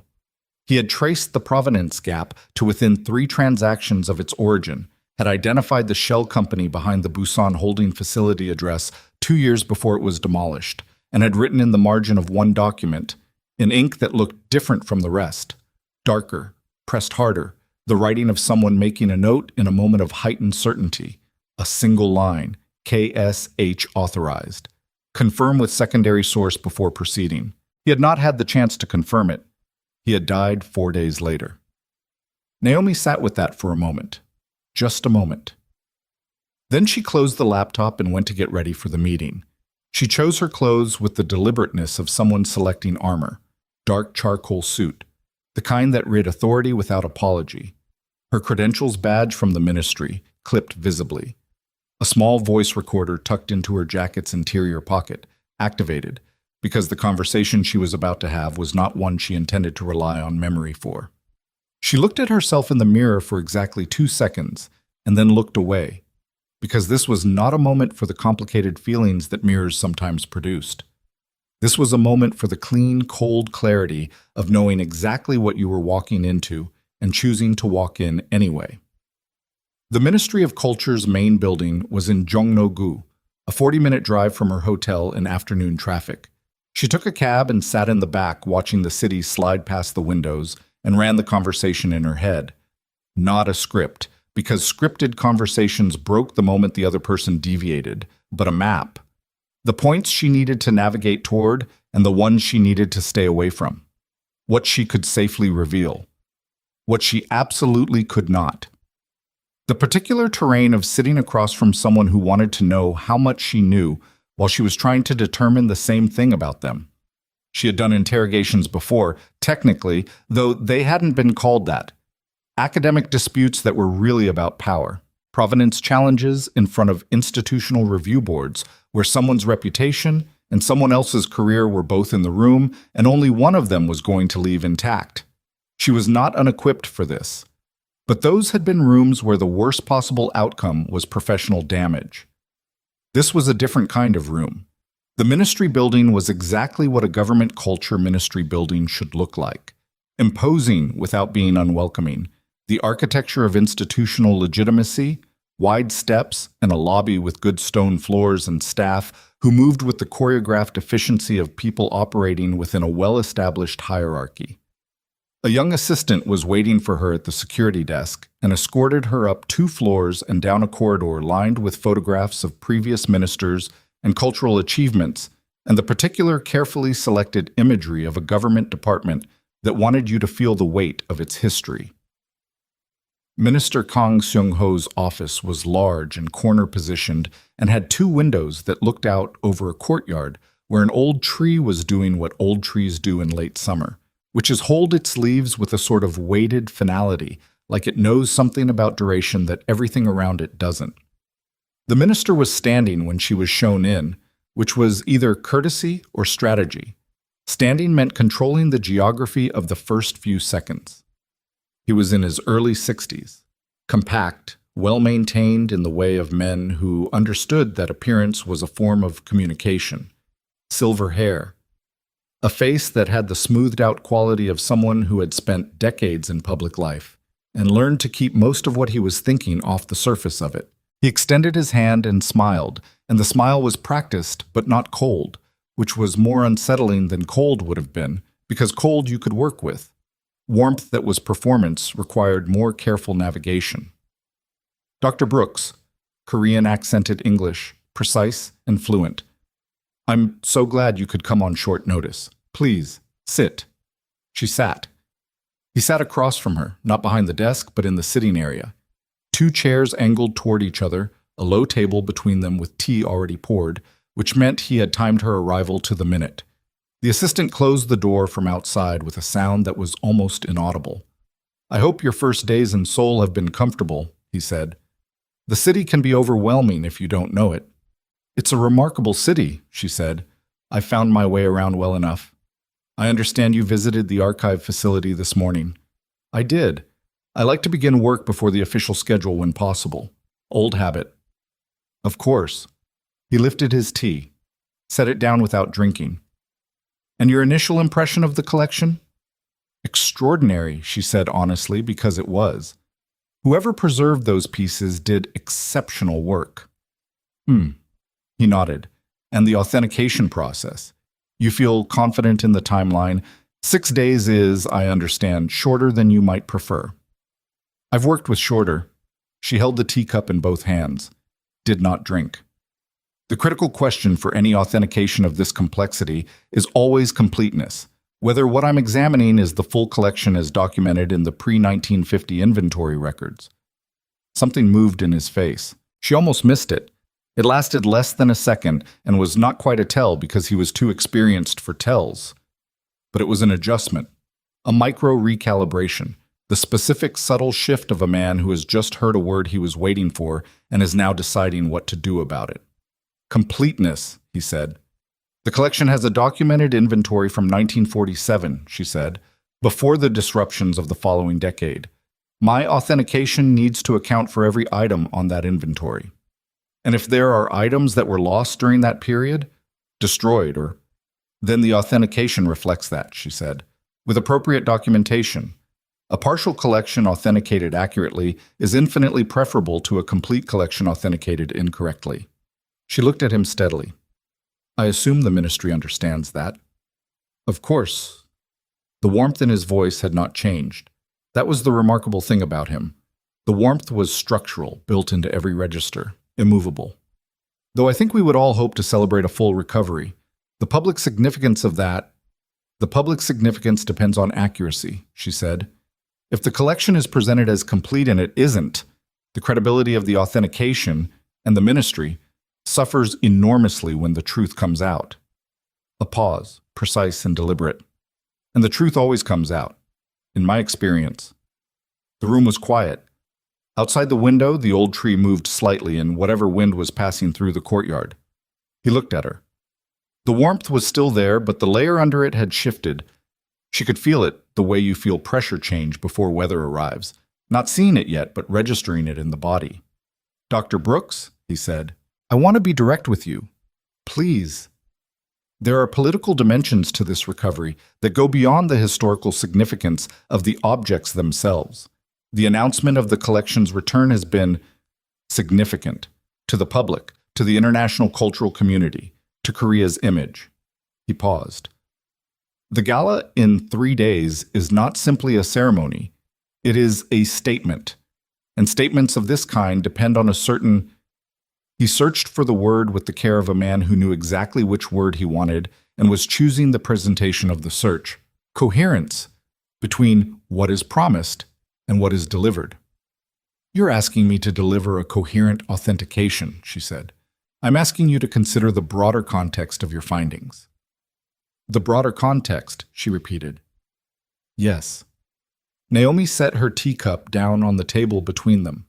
She set it down carefully, and she looked at Kang Seong-ho across the 18 inches of low table, and she understood that what he had just said, in the language of a man who had spent a career saying dangerous things in safe-sounding words, was that he was asking her to look at what was in those cases and find it complete, whether it was or not. She had known this was what he was going to say. She had known it since the phone call this morning. But knowing a thing in advance and sitting in the room where it is said to you directly are two different experiences, and the thing she felt now was not surprise, but a specific cold fury that she was very good at not showing. "Minister," she said. Her voice was even. "My findings will reflect what the evidence supports. That is what the ministry hired me for. That is what my credentials represent. And that is what I will deliver." She paused. "I want to be direct with you as well. If anyone attempts to pressure me into conclusions that are not supported by my analysis, I will consider that a violation of my appointment terms, and I will document it." The warmth in his face had not disappeared, but the thing underneath it was visible now in a way that it hadn't been before. Not threatening, not yet, but present in the way that a large and patient problem becomes present when it realizes the easy path is closed. "Of course," he said, "I wouldn't expect anything less from someone of your reputation." He stood, signaling the meeting's end with the smooth efficiency of a man who controlled all the clocks in his world. "I hope we will speak again before the gala. The ministry is very grateful for your service." She stood. They shook hands again. His grip was firm and brief and told her nothing. She walked to the door and he was already moving back toward his desk, already done with her, already somewhere else in his thinking. She got to the elevator. She got in. The doors closed. She pressed the lobby button and stood in the mirrored elevator box and looked at her own face and let out a breath that was not quite steady and was honest about that fact for the 4 seconds it took to collect itself. He knew she knew. She knew he knew she knew. And in 3 days there was going to be a gala and a minister on a stage and a collection in display cases and a name on an authentication certificate, and the race between what Jamin could deliver to federal investigators and what the minister could do to neutralize her before the gala was now officially running. Her phone buzzed as she stepped out of the ministry building into the afternoon heat. A message from Jae-min. "How did it go?" She typed back, "He's moving faster than 3 days. We need to talk tonight." His response came in under 20 seconds. "I know. There's a problem. Come now." The address he sent was not his office. It was a location in Itaewon, a neighborhood she hadn't been to yet, a street address that when she mapped it showed a small building between a laundry and a restaurant that had no online presence, no reviews, no visible identity. She got a cab. 22 minutes in traffic that moved the way Seoul afternoon traffic moved, which was in the committed stop-and-start rhythm of a city that had more people than its infrastructure had anticipated. She sat in the back and thought about the minister's hands, the grip, the brevity. The way his eyes had moved once to her jacket pocket in a way that was so quick she almost hadn't caught it but had, the way he looked at the pocket where her voice recorder was running, the way he looked at it like he already knew it was there. The building in Itaewon had a door that opened before she knocked, which meant someone had been watching the street. Inside was a narrow corridor and a staircase and the smell of old wood and cooking from the restaurant next door seeping through the shared wall. Jamin was on the second floor in a room that had 2 laptops open on a table and 3 people she didn't recognize standing in postures that communicated security detail without the uniforms. He looked up when she walked in, and she could tell immediately from the quality of his stillness that the problem he'd mentioned was not a small one. "Sit down," he said. "Tell me first." He looked at her for a second. Then, "Jisoo called me 40 minutes ago. 2 men came to the archive facility after you left. Not ministry staff. She didn't recognize them, and they didn't have facility badges. They said they were there for a routine security assessment. They spent 20 minutes in the main archive room." A pause. When they left, Jisoo checked the central display case. Naomi felt the cold start in her chest and move outward. "The forged seals. Gone," he said. "Both of them. They took the forgeries." The room was very quiet. "They know I ran the spectrometer analysis," she said. "They know you found something. They don't know what you found unless the minister told them, and the minister didn't know the specific findings because you didn't tell him." His jaw was tight. "But by removing the forgeries, they've done something interesting." "There's nothing in the case now," she said, working it out as she said it, "which means the collection is visibly incomplete, which means the gala can't proceed as planned with a public display of the complete collection. Unless they replace the forgeries with something else before the gala, or unless they move the gala's format, make it a ceremonial event without public examination of the objects." He looked at the laptop screens. "But they've also done something else. They've removed the physical evidence of the forgery from the facility, which means my spectrometer data from this morning is now the only documented proof that those objects existed and were not authentic." Naomi looked at him. "My spectrometer, my data, my name on the analysis." "Yes. And if they move to discredit me before the gala, the data becomes questionable." She pulled out her chair and sat down because her legs had decided that was the appropriate response to the architecture of the situation. She put her hands flat on the table and looked at the surface of it and thought with the particular grinding focus of someone who is very tired and very alarmed and has no option but to continue anyway. "The voice recorder," she said, "from the meeting with the minister. He looked at my jacket pocket. He knew it was there." If he knew it was there, anything he said was calculated for the recording, which means what he said was designed to sound like contextual guidance rather than coercion, which is exactly what it sounded like. She looked up. "He's been doing this for 6 years. He knows how to build exits." Jamin moved to the table and sat across from her. One of the 3 people in the room's edges left quietly through the door. The 2 who remained stayed where they were, still and watchful. "The federal contact," Naomi said. "Agent Han. How solid is that channel?" "Solid." "How soon can we get everything to him?" "Tomorrow morning. I have a meeting already arranged." He looked at her. "But there is something I have to tell you about that meeting." "What?" "Han Dong-woo has been working this case unofficially for 8 months. He does not have authorization from his superiors to investigate the Minister of Culture. The minister's political position makes him, he's protected," she said flatly. "Institutionally, yes. Han has been building a file, but he cannot move on it without approval from 2 levels above him, neither of whom will grant that approval without evidence significant enough that they cannot ignore it and survive the political consequences of having done so." He paused.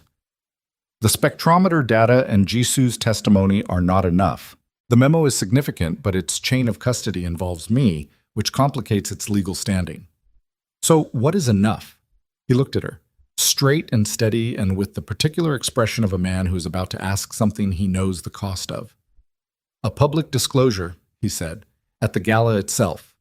In front of the assembled media, the diplomatic guests, the international cultural community. On record. Undeniable. Something that creates enough public and international pressure that the 2 levels above Han have no political cover left." A pause. "Something like the appointed chief archivist standing up in front of everyone and presenting the evidence of the forgery and the theft authorization and the minister's name at the bottom of it before he can have her removed from the room." The silence after that was the loudest kind, the kind that has a shape. "That was always the plan," Naomi said. "Wasn't it? That was never plan B? That was the plan." He didn't look away. "It became the plan," he said, "the night I saw you stand in that boutique and not bow your head." She stared at him. The anger that came up was clean and specific, and she let it be there without swallowing it. "You built this around what I'm capable of, before you even knew if I'd agree." "Yes." "That is an extraordinarily arrogant thing to do to a person." "Yes." No deflection, no softening. "I know. Your brother would have hated this approach." Something moved through his face, fast, deep, gone in less than a second. "Yes," he said. "He would have. He believed in proper channels." A pause. "Proper channels got him killed." The room held that. Nobody moved. Naomi looked at the table surface. She thought about proper channels and what they had delivered over the course of her career every time she had trusted them.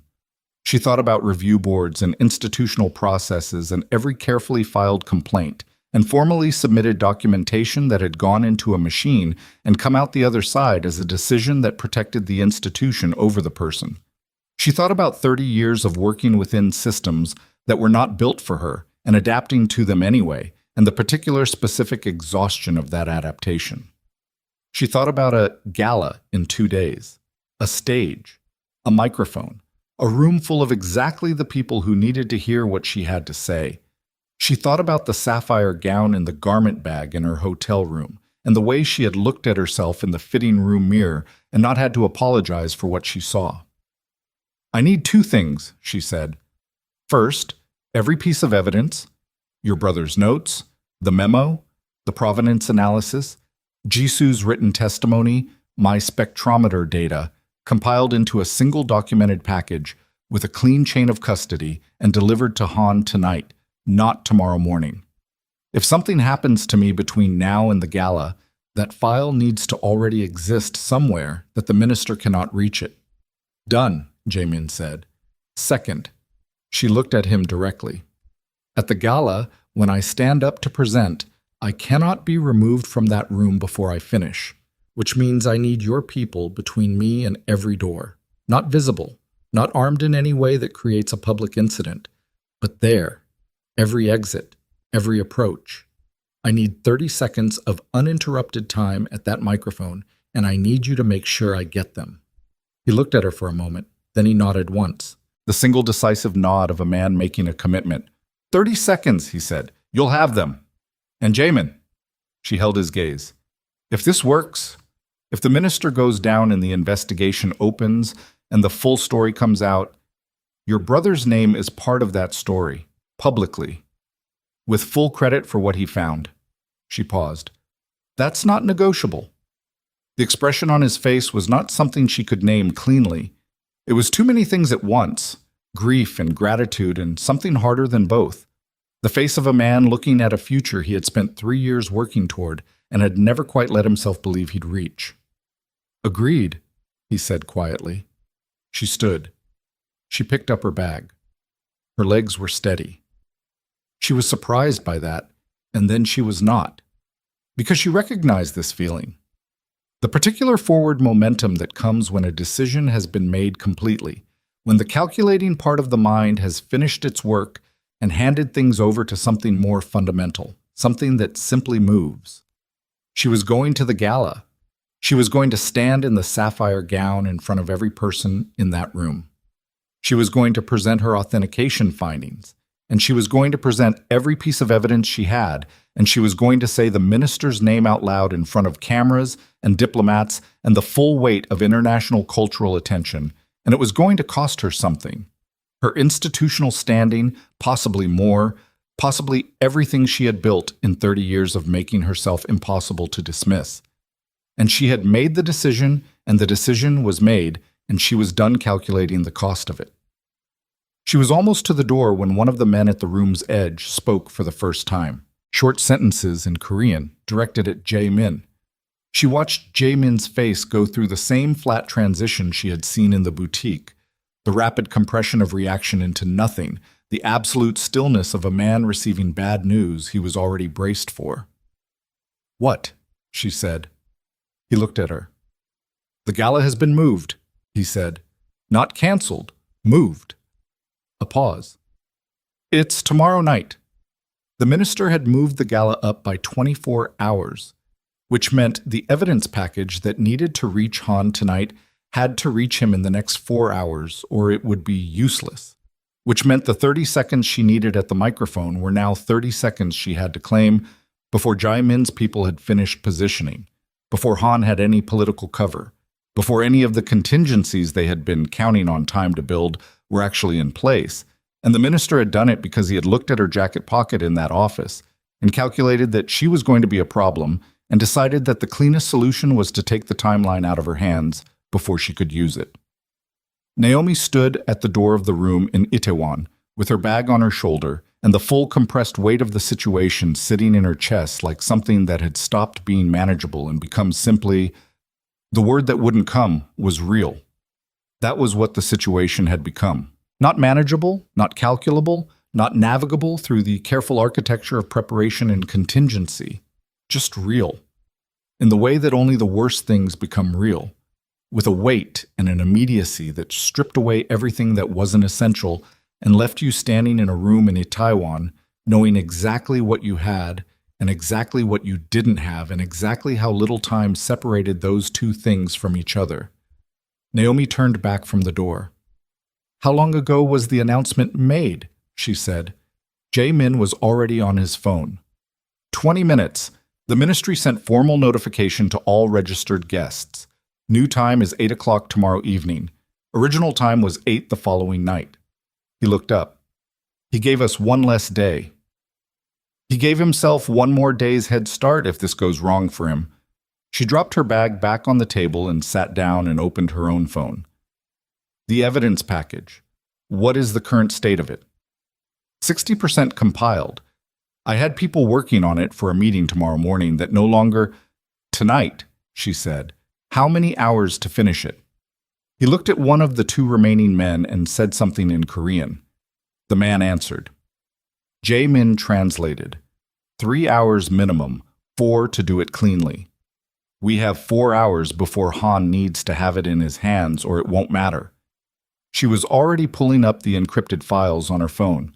I have the spectrometer data, the memo, and Jisoo's photograph testimony. You have your brother's research notes and the provenance analysis. What are we missing? Chain of custody documentation, the legal framework connecting the memo to the collection disappearance. Without that connective tissue, a defense attorney dismantles the package in 10 minutes. Who builds that? A lawyer who knows both cultural property law and Korean criminal statute. I have one. She's been on standby for 3 months. He was already dialing. I'll have her here in 40 minutes. Good. Naomi looked at the 2 laptops open on the table. I'm going to work on a written statement for the gala. Everything I found, in the order I found it, with specific reference to the documentary evidence at each point. If I'm going to stand at that microphone tomorrow night and say what I'm going to say, I want it in a form that reads as professional testimony, not personal accusation. She paused. Because the moment I open my mouth in that room, the first thing they will try to do is reframe what I'm saying as the behavior of an unstable woman who is out of her depth and making allegations she can't support. I want every sentence I speak to be so precisely documented that reframing it costs more than it's worth. Jae-min looked at her across the table. Something in his face had shifted in the last 4 minutes. Not the grief that had surfaced when she mentioned his brother, not the controlled strategic intelligence that was his default register, but something between those two things, a quality that was harder to name and harder to look at directly. You've done this before, he said. Not this specifically, but this, standing in a room where the structure is designed against you and speaking anyway. My whole career, she said. I just usually do it without a federal investigation riding on it. He almost smiled, the almost smile she had cataloged from the first moment in the boutique, the one that was more controlled than an actual smile but carried more weight. I'll get the lawyer, he said, and stepped away to make the call. They worked through the night. The lawyer arrived in 43 minutes. A woman in her 50s named Choi Soo-yeon, small and precise and moving with the contained energy of someone accustomed to assembling complicated things quickly under pressure. She read the existing documentation in 20 minutes without speaking, asked 6 questions that were so specific and structurally exact that they reorganized Naomi's understanding of her own evidence package in real time, and then sat down at one of the laptops and began building the connective framework with the particular focused velocity of someone doing the thing they are best at. Naomi wrote her statement at the other laptop. She wrote it the way she wrote academic papers, not from beginning to end, but from the center out, starting with the most irrefutable piece of evidence and building outward in both directions, so that the structure of the argument was strongest at its core and every addition reinforced rather than depended on what came before. The spectrometer data was the core.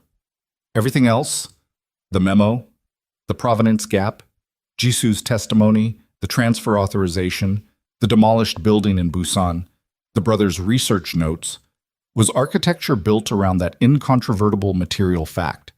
The items in those cases were not what they were claimed to be. At 2:17 in the morning, she read back what she had written and made 3 cuts and 2 additions and sent it to Jae-min for review.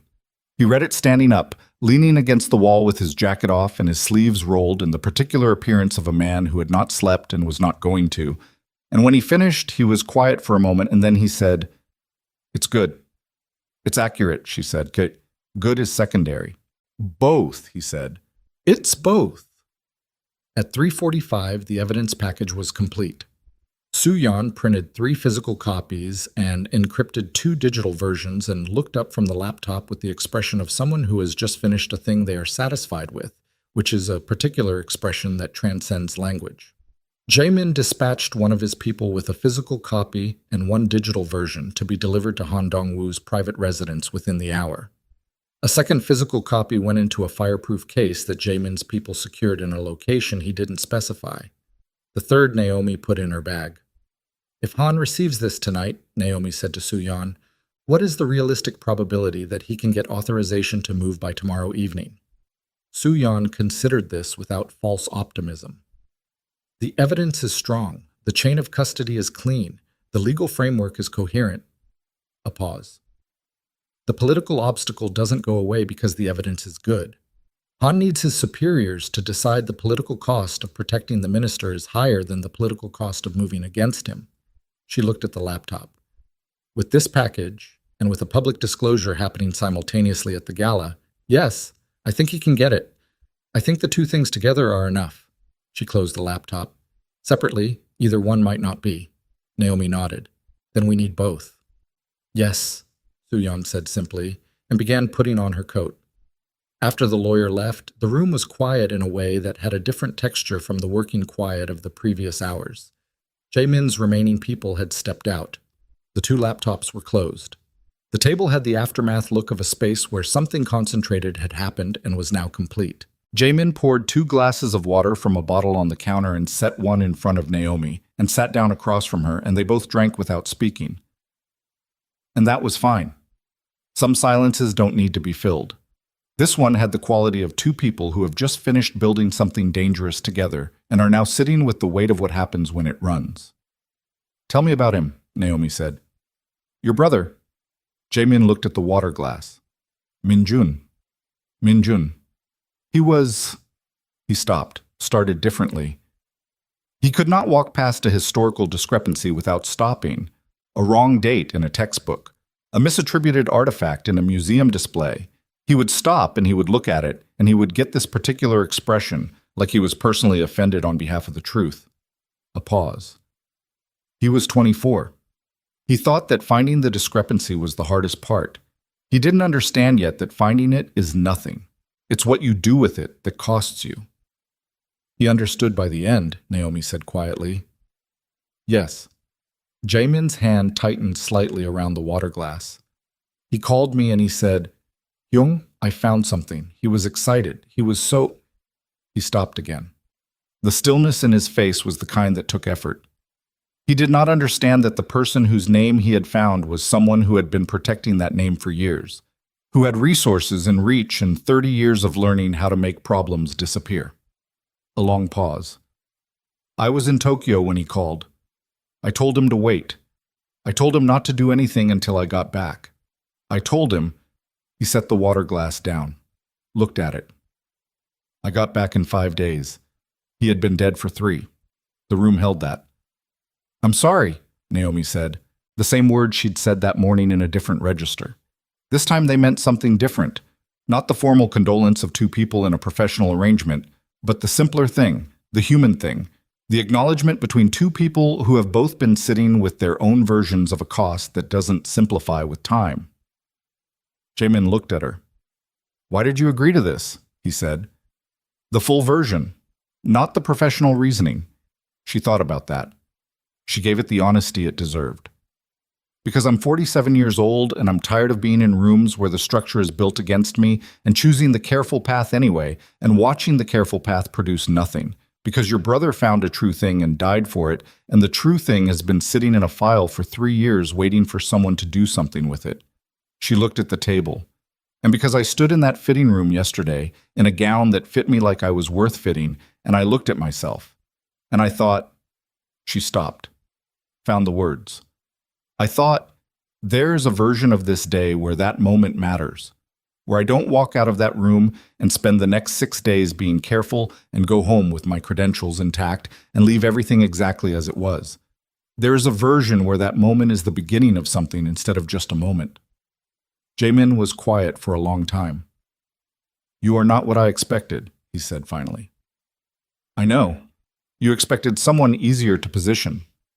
I expected someone good at their work. I didn't expect... He searched for it. Someone who makes me believe the work is worth doing. She looked at him. The exhaustion in his face was real and total, the kind that 3 years of a specific sustained grief produces, the kind that doesn't respond to sleep, but only to resolution. And she understood that what was at stake for him tomorrow night was not just his brother's vindication or the minister's prosecution, but something more personal than either of those things. The answer to a question he had been carrying since he got off a plane in Tokyo and found out he had been 5 days too late. Whether doing the right thing could still mean something, whether truth, presented at sufficient cost in the right room at the right moment, still had the power to move things that seemed immovable. She didn't tell him she believed it did. That would have been too easy, and neither of them was in a place for easy.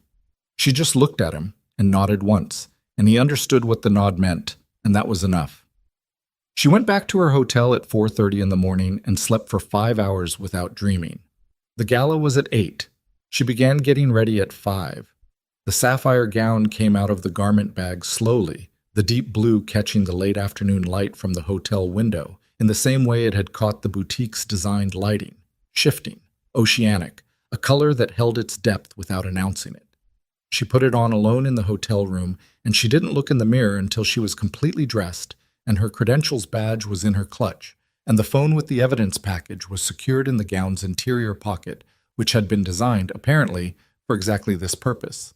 A hidden pocket along the left side seam, invisible from outside, large enough to hold what it needed to hold. Then she looked in the mirror. She looked like herself.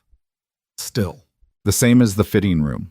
Her own face, her own body, the gray at her temples that the gala lighting would probably catch, and that she was not going to do anything about. She looked like a woman who had not slept enough and had spent the previous night building a legal evidence package, and was now preparing to walk into a government gala and dismantle a minister's career in real time in front of cameras. She looked, she thought, like someone who had decided. She took a cab to the venue.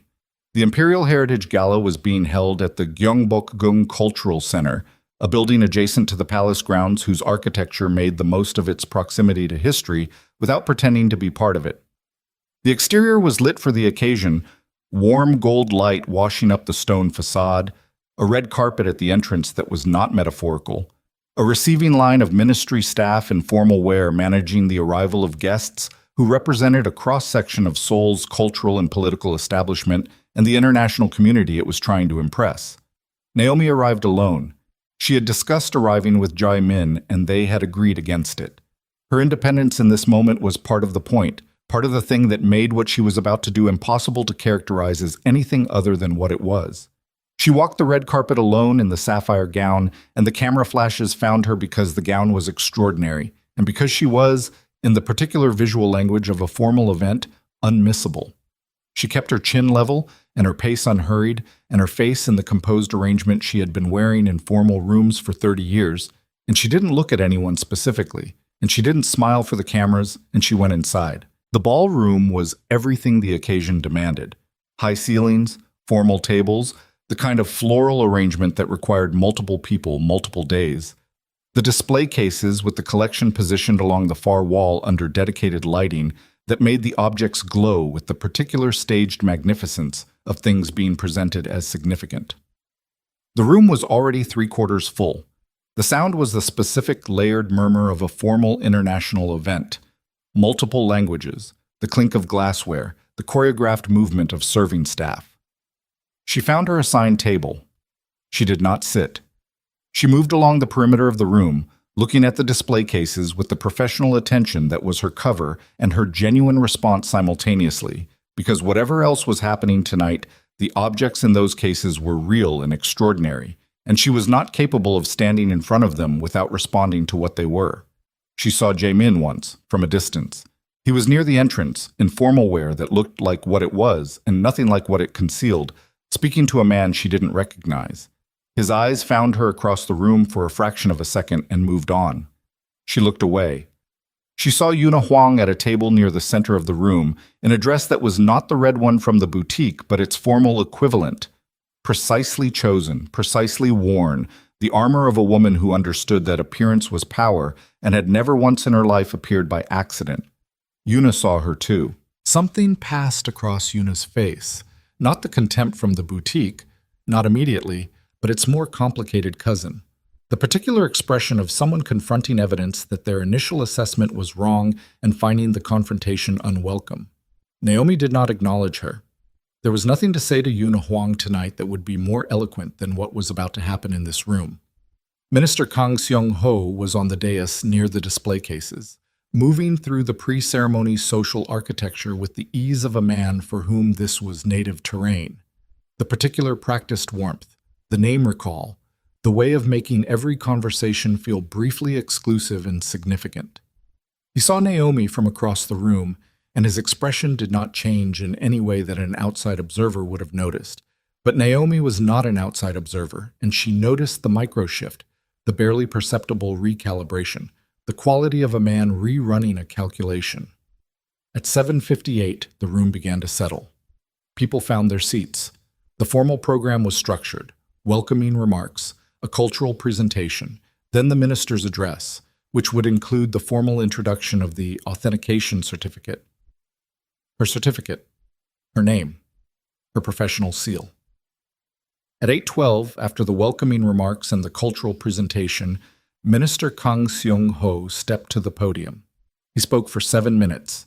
His address was polished and moving in the specific way that polished and moving addresses are when delivered by someone who has spent decades learning the instrument of public speech. He talked about national heritage and the significance of recovery and the work of the ministry and the international expertise that had been brought to bear on this extraordinary collection. He said her name once, with warmth and apparent respect, as the accomplished American scholar whose authentication had confirmed what they all hoped was true. Then he said, "I would like to invite Dr. Brooks to present the formal findings." She stood.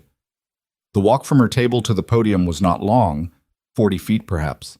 She took it at the pace of a woman going somewhere she had decided to go, no faster, no slower, and the room watched her cross it with the expectant attention of a formal audience prepared for ceremony. She reached the podium. She set her clutch on the edge of it. She looked out at the room, the tables, the faces, the cameras at the back, the display cases behind her to the left, the minister standing 3 feet to her right with the practiced warmth locked in place. She took a breath, slow, real, not performed. And then she did not read from the certificate. "Thank you, Minister." Her voice through the microphone was even and carried clearly to the room's edges. "Before I present the formal authentication findings, I need to present something else, something that the authentication process uncovered and that I am required by the professional standards of my field and by the terms of my appointment to disclose publicly." The room's murmur didn't stop immediately. It took 2 seconds to register that something outside the program was happening, and then it stopped. The minister's expression did not change. He was very good.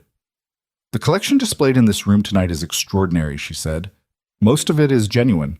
The provenance, for the majority of the pieces, is documentable, and the authentication is straightforward." A pause. "However, during my examination of the collection, I identified 2 items in the central display case that are not consistent with the documented inventory. Using non-contact spectrographic analysis, I determined that 2 items bearing the identification markers of the Joseon imperial ceremonial seals, items that should be among the most significant pieces in this entire collection, are not original artifacts." She looked directly at the audience. "They are forgeries, exceptional ones, but forgeries." The room was very still. The kind of still that a large group of people produces when they are all making the same decision simultaneously, which is whether to believe what they have just heard. The minister stepped forward. His voice was still warm. That was remarkable. She would think about it later, how the warmth survived even that moment. "Dr. Brooks, I think perhaps we should—" "I'm not finished, Minister." She did not look at him.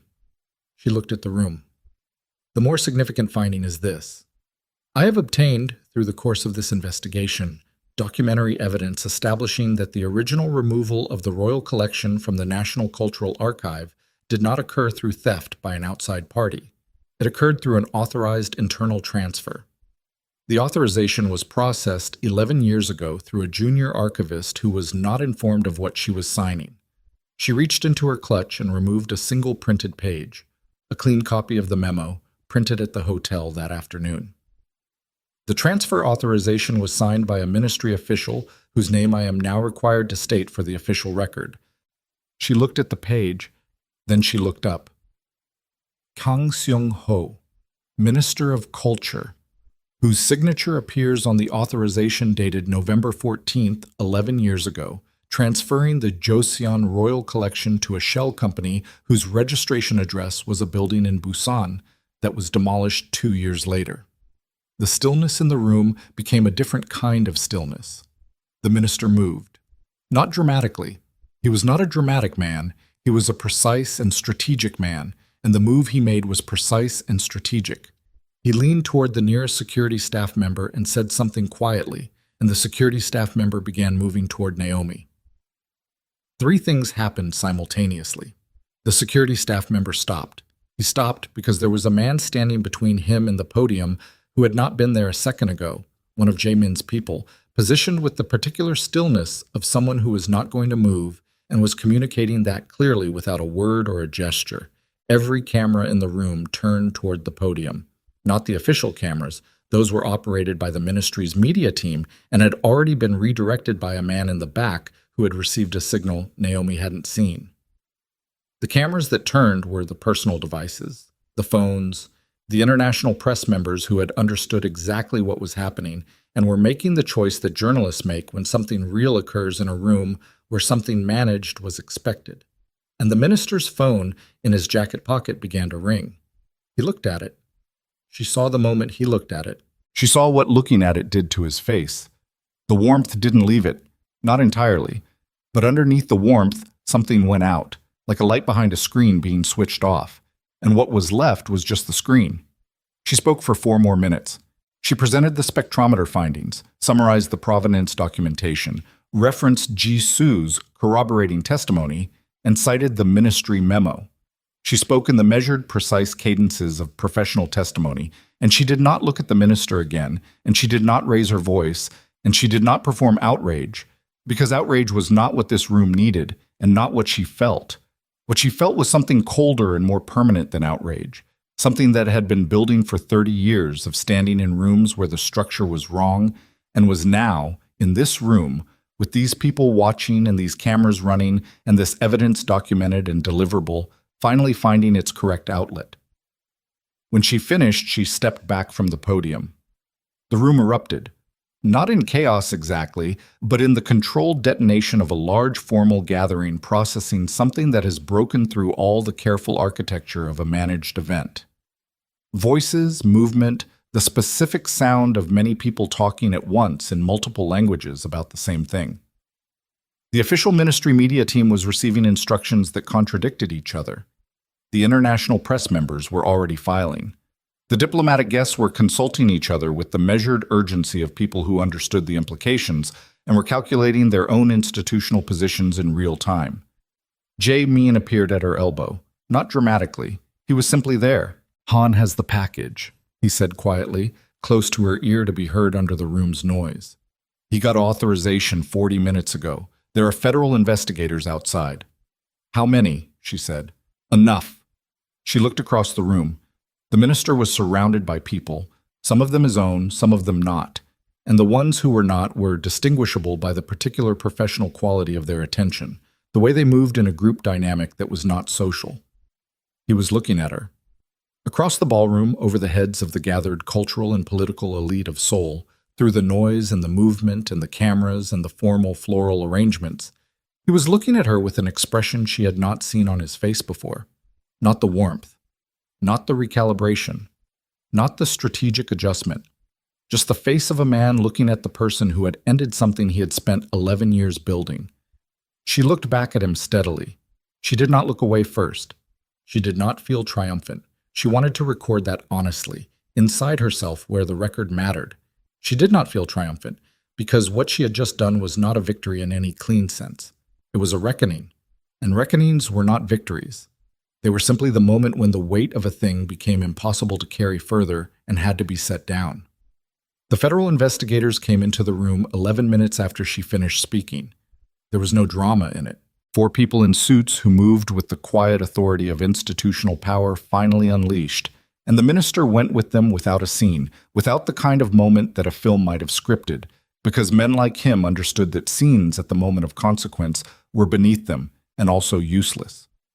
Yuna Huang was escorted out 15 minutes later, not by investigators, by her own people, the private security of a family whose patriarch had just been removed from the room, getting her out before the press could consolidate around her. Naomi watched her go. The red dress from yesterday had been replaced by something formal and dark, and Yuna's face as she was moved toward the exit was the face of someone experiencing the specific vertigo of a world that has reorganized itself without consulting them. Naomi did not feel satisfaction about that either. She felt something more complicated. The recognition that Yuna Huang's cruelty in the boutique had been real and had cost something, and that what was happening to her now was the consequence of her father's actions rather than her own, and that those two things could both be true simultaneously without either of them canceling the other out. The room around her continued its managed dismantling of the evening. Ministry staff were making decisions with the particular glazed efficiency of people whose carefully constructed event has become something else entirely, and who are trying to manage the transition with whatever professional dignity remained available to them. Naomi stood at the edge of the room near the display cases and looked at the collection. The genuine pieces, lit under their gala lighting, were still exactly what they were. 900 years of a civilization's most careful making, survived through disruptions that the objects themselves couldn't register, brought to this room under false pretenses by a man who had understood their monetary value without understanding anything else about them. Jisoo would come back to work on Monday. The collection would need a full re-examination with proper time and proper process. The two original ceremonial seals were somewhere. In a private collection, in another country, in a vault behind a door that would now be opened by people with the authority to open it. They might be recoverable. They might not be. The work of finding out would belong to Jisoo and to people like her, doing the patient, unglamorous, essential work of establishing what was real. Jae-min found her there. He stood beside her and they both looked at the collection for a moment without speaking. He was carrying 2 glasses of water, not champagne, just water, which told her something about him that she already knew but appreciated having confirmed. He handed her one. She took it. "Your brother would have been here for this," she said. "Yes." A pause. He would have already identified 3 things in that display that need to be recatalogued and would be trying to find someone to tell about it. She almost smiled. The almost smile. She recognized it from the outside now, the specific controlled movement that meant something was real underneath it, but the surface was held. She understood it better than she had 2 days ago in the boutique. She understood where it came from, the kind of life that taught you to hold the surface while everything real happened underneath it. "What happens now?" she said. "For you." He was quiet for a moment. "The investigation is open. The case that I have been building for 3 years is now inside official channels, which means it is no longer mine." He looked at the collection. "That is correct. It should be. The law should hold it now, not me." Another pause, longer. "But for 3 years it has been the only thing I have been doing, and I am not sure yet what I am when I am not doing it." She understood that too. "You figure that out the same way you figure out everything else," she said. "Badly at first, then better." He looked at her. The almost smile shifted into something more open than it had been at any previous point in the last 2 days. Not full, not uncomplicated, but real in the way that made it different from the controlled version. "That is not particularly comforting," he said. "No," she said, "but it's true." They stood together in the dissipating aftermath of the gala. The room still in process, still being navigated by staff and press, and the international guests making their exits with the careful posture of people who would be discussing what they had witnessed for a considerable time. And the silence between them was the specific silence of 2 people who have been through something together and are on the other side of it, and don't yet know what the other side looks like in the daylight. Later, much later, after the statements to the federal investigators and the 2 phone calls from ministry officials she had never spoken to before who were now very interested in speaking with her, and the long conversation with Jisoo, who called from her home sounding like someone who had been holding her breath for 6 years and had just, in the last hour, been allowed to exhale. Naomi stood on the rooftop terrace of the hotel while the city laid itself out below her in its indifferent and magnificent nighttime continuity. She was still in the sapphire gown. She had not changed. She was not sure why. Possibly because it had been a long day and she had not had the energy to change. Possibly because the gown was the beginning of this, in some way that felt important to acknowledge by ending it still wearing the thing. Her phone had 37 unread messages. She had answered 4 of them, Jae-min, Jisoo, her Geneva contact confirming the receipt of the original backup files, and her department head at the university, who had seen the international press coverage and called to say something that was equal parts institutional concern and genuine human bewilderment. She would answer the others tomorrow, or the day after. They would wait. Jaemin came up to the terrace 20 minutes after she did. She had not told him she would be there. She assumed he had asked at the desk, or that one of his people had been watching the elevator with the persistent low-level attention that appeared to be a baseline operational state for everyone in his organization. He stood at the railing beside her and looked at the city. "I owe you an apology, but," he said. "A real one. Not the managed version I gave you last night." "You don't—" "I do." He looked at the city. "I used you. The way I built the situation, what I told you, what I withheld, what I positioned you for without your full knowledge. I told myself it was necessary. It was also convenient. There is a difference between those two things, and I did not fully honor it." A pause. "I am sorry." She looked at the city too. The Han River was visible in the distance. The dark of it, the lit bridges crossing it, the reflections of the buildings on its surface making a second city upside down in the water. "You were trying to finish something for your brother," she said. "People make decisions they couldn't otherwise justify when they are trying to finish something for someone they lost." "That is generous." "It's accurate. It's not the same as generous." She looked at him. "The apology is accepted. We don't have to keep examining it." He nodded. The set of his shoulders was different from every previous iteration. Not the controlled professional stillness, not the strategic management of presence. Something looser. The particular physical quality of a person who has set down something very heavy and hasn't yet decided what posture they belong in without it. "What will you do," he said, "after you go home?" "Go back to work," she said. "There's a provenance dispute at the Smithsonian that I've been putting off for 2 months, a conference in Berlin in October. My students have submitted papers that I have not yet managed to read with the attention they deserve." She paused. "Regular life. The kind that looks boring from the outside and is occasionally overwhelming from the inside." "Do you like it?" She considered the question honestly. "I like the work. The work is—" She searched for the word that was accurate without being precious. "The work is where I know who I am. The rest of it I'm still—" She stopped. "I'm still figuring out," which at 47 feels like it should be further along. 47 is not old, he said. "I didn't say it was. I said I expected to have more of it figured out by now." He was quiet for a moment. "For what it is worth," he said carefully, "from the outside. From someone who has watched you navigate the last 3 days." He stopped, reassembled. "You know who you are, more completely than most people I have met. The figuring out, I think perhaps it is not about identity. It is about permission." She looked at him. The city spread below them with its lights and its noise and its indifferent ongoing life. "Permission," she said, "to take up the space you already occupy. To be the thing you already are without apology or justification or the particular exhaustion of constantly proving it to rooms that have already decided." He met her gaze. "You did that tonight, in that room, without apology. I wanted to name it because I think you will go home and you will be tired and the world will resume its ordinary arrangement, and it will be easy to forget what it looked like when you did not ask permission." The city hummed. The night was warm. The sapphire gown moved slightly in the roof-level air that was different from the street-level air, cooler, freer, not carrying the weight of the day that the lower air was still carrying. She looked at the river. The upside-down city in the water, all those lights, all that reflected permanence, everything real presenting itself as its own mirror image. "Your brother found the true thing," she said quietly, "and he didn't get to see what happened to it." "No." "But it happened." She looked at Jae-min. "Whatever comes next, the trial, the investigation, the recovery of the seals, Jisoo's testimony, the full accounting of what was stolen and when, all of that exists because he found the discrepancy and called you.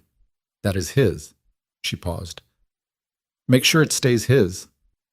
Jaemin looked at her for a long moment. The grief in his face was not gone. She didn't think it was going to be gone for a long time, maybe not ever. The particular grief of a loss that was also an injustice took longer than ordinary grief to settle into something that could be lived with. But there was something alongside it now that hadn't been there in the same proportion before. Something that had the quality of a window opened in a room that had been closed for too long. "I will," he said. They stood on the rooftop above Seoul for a while longer, not talking, not needing to. The city below them did what cities do, which is continue, indifferent to what had happened in one of its rooms tonight, indifferent to the evidence packages and the federal investigators and the minister's exit from a ballroom he had controlled, indifferent to two people standing on a rooftop working out who they were. Now that the thing they had been living inside for 3 days and 3 years respectively was over. At some point, Naomi became aware that she was very tired, the kind of tired that was not just physical, the kind that came when you had been running on something beyond the ordinary fuel, and that something had now concluded and the body was presenting the invoice. "I'm going to sleep," she said. "Yes." He looked at the city a moment longer. "Dr. Brooks." She stopped at the rooftop door. "In the boutique," he said, "when I put the crown on your head." A pause. "It was not only tactical. I want you to know that." He looked at her. "I saw someone who should be wearing it. That was real." She looked at him. She looked at him for a moment in the rooftop air with the city behind him and the sapphire gown moving slightly against her legs, and 30 years of having to prove herself in rooms that were not built for her sitting somewhere in her chest alongside tonight, which had been different, and the specific complicated feeling that came with a thing that was not simple being done anyway because it was right. "I know," she said. "Thank you." She went inside. She took the elevator down 14 floors and walked to her room and set her clutch on the desk and her phone beside it, and sat on the edge of the bed. She reached up and carefully removed the credentials badge from where she'd tucked it in the gown. She set it on the desk beside the phone. She looked at her name on it, the small official rendering of who she was, what she had earned, what she had carried into every room for 30 years as the only armor she could rely on. She looked at it for a moment. Then she looked away. Out the window, where the city continued its ordinary, extraordinary business, unaware and unconcerned with what one woman in a 14th-floor hotel room had just decided she was done apologizing for. She did not take the gown off before she lay down. It was late, and she was tired, and it was a beautiful thing, and she had earned the right to sleep in it if she wanted to, and she wanted to. And for the first time in a very long time, what she wanted was enough reason. She closed her eyes. Below, Seoul moved through its night. The Han River carried its reflections out toward a sea that didn't know what had happened tonight, and wouldn't have cared if it did. In an archive on a quiet street in Jongno-gu, 900 years of careful human making rested in its cases under the low overnight lights. In a federal building across the city, 3 years of evidence was being read by people with the authority to do something with it. In a notebook in an apartment in a neighborhood Naomi had never visited, 11 years of a woman's careful witness waited to be formally heard. And in a room 14 floors above the street,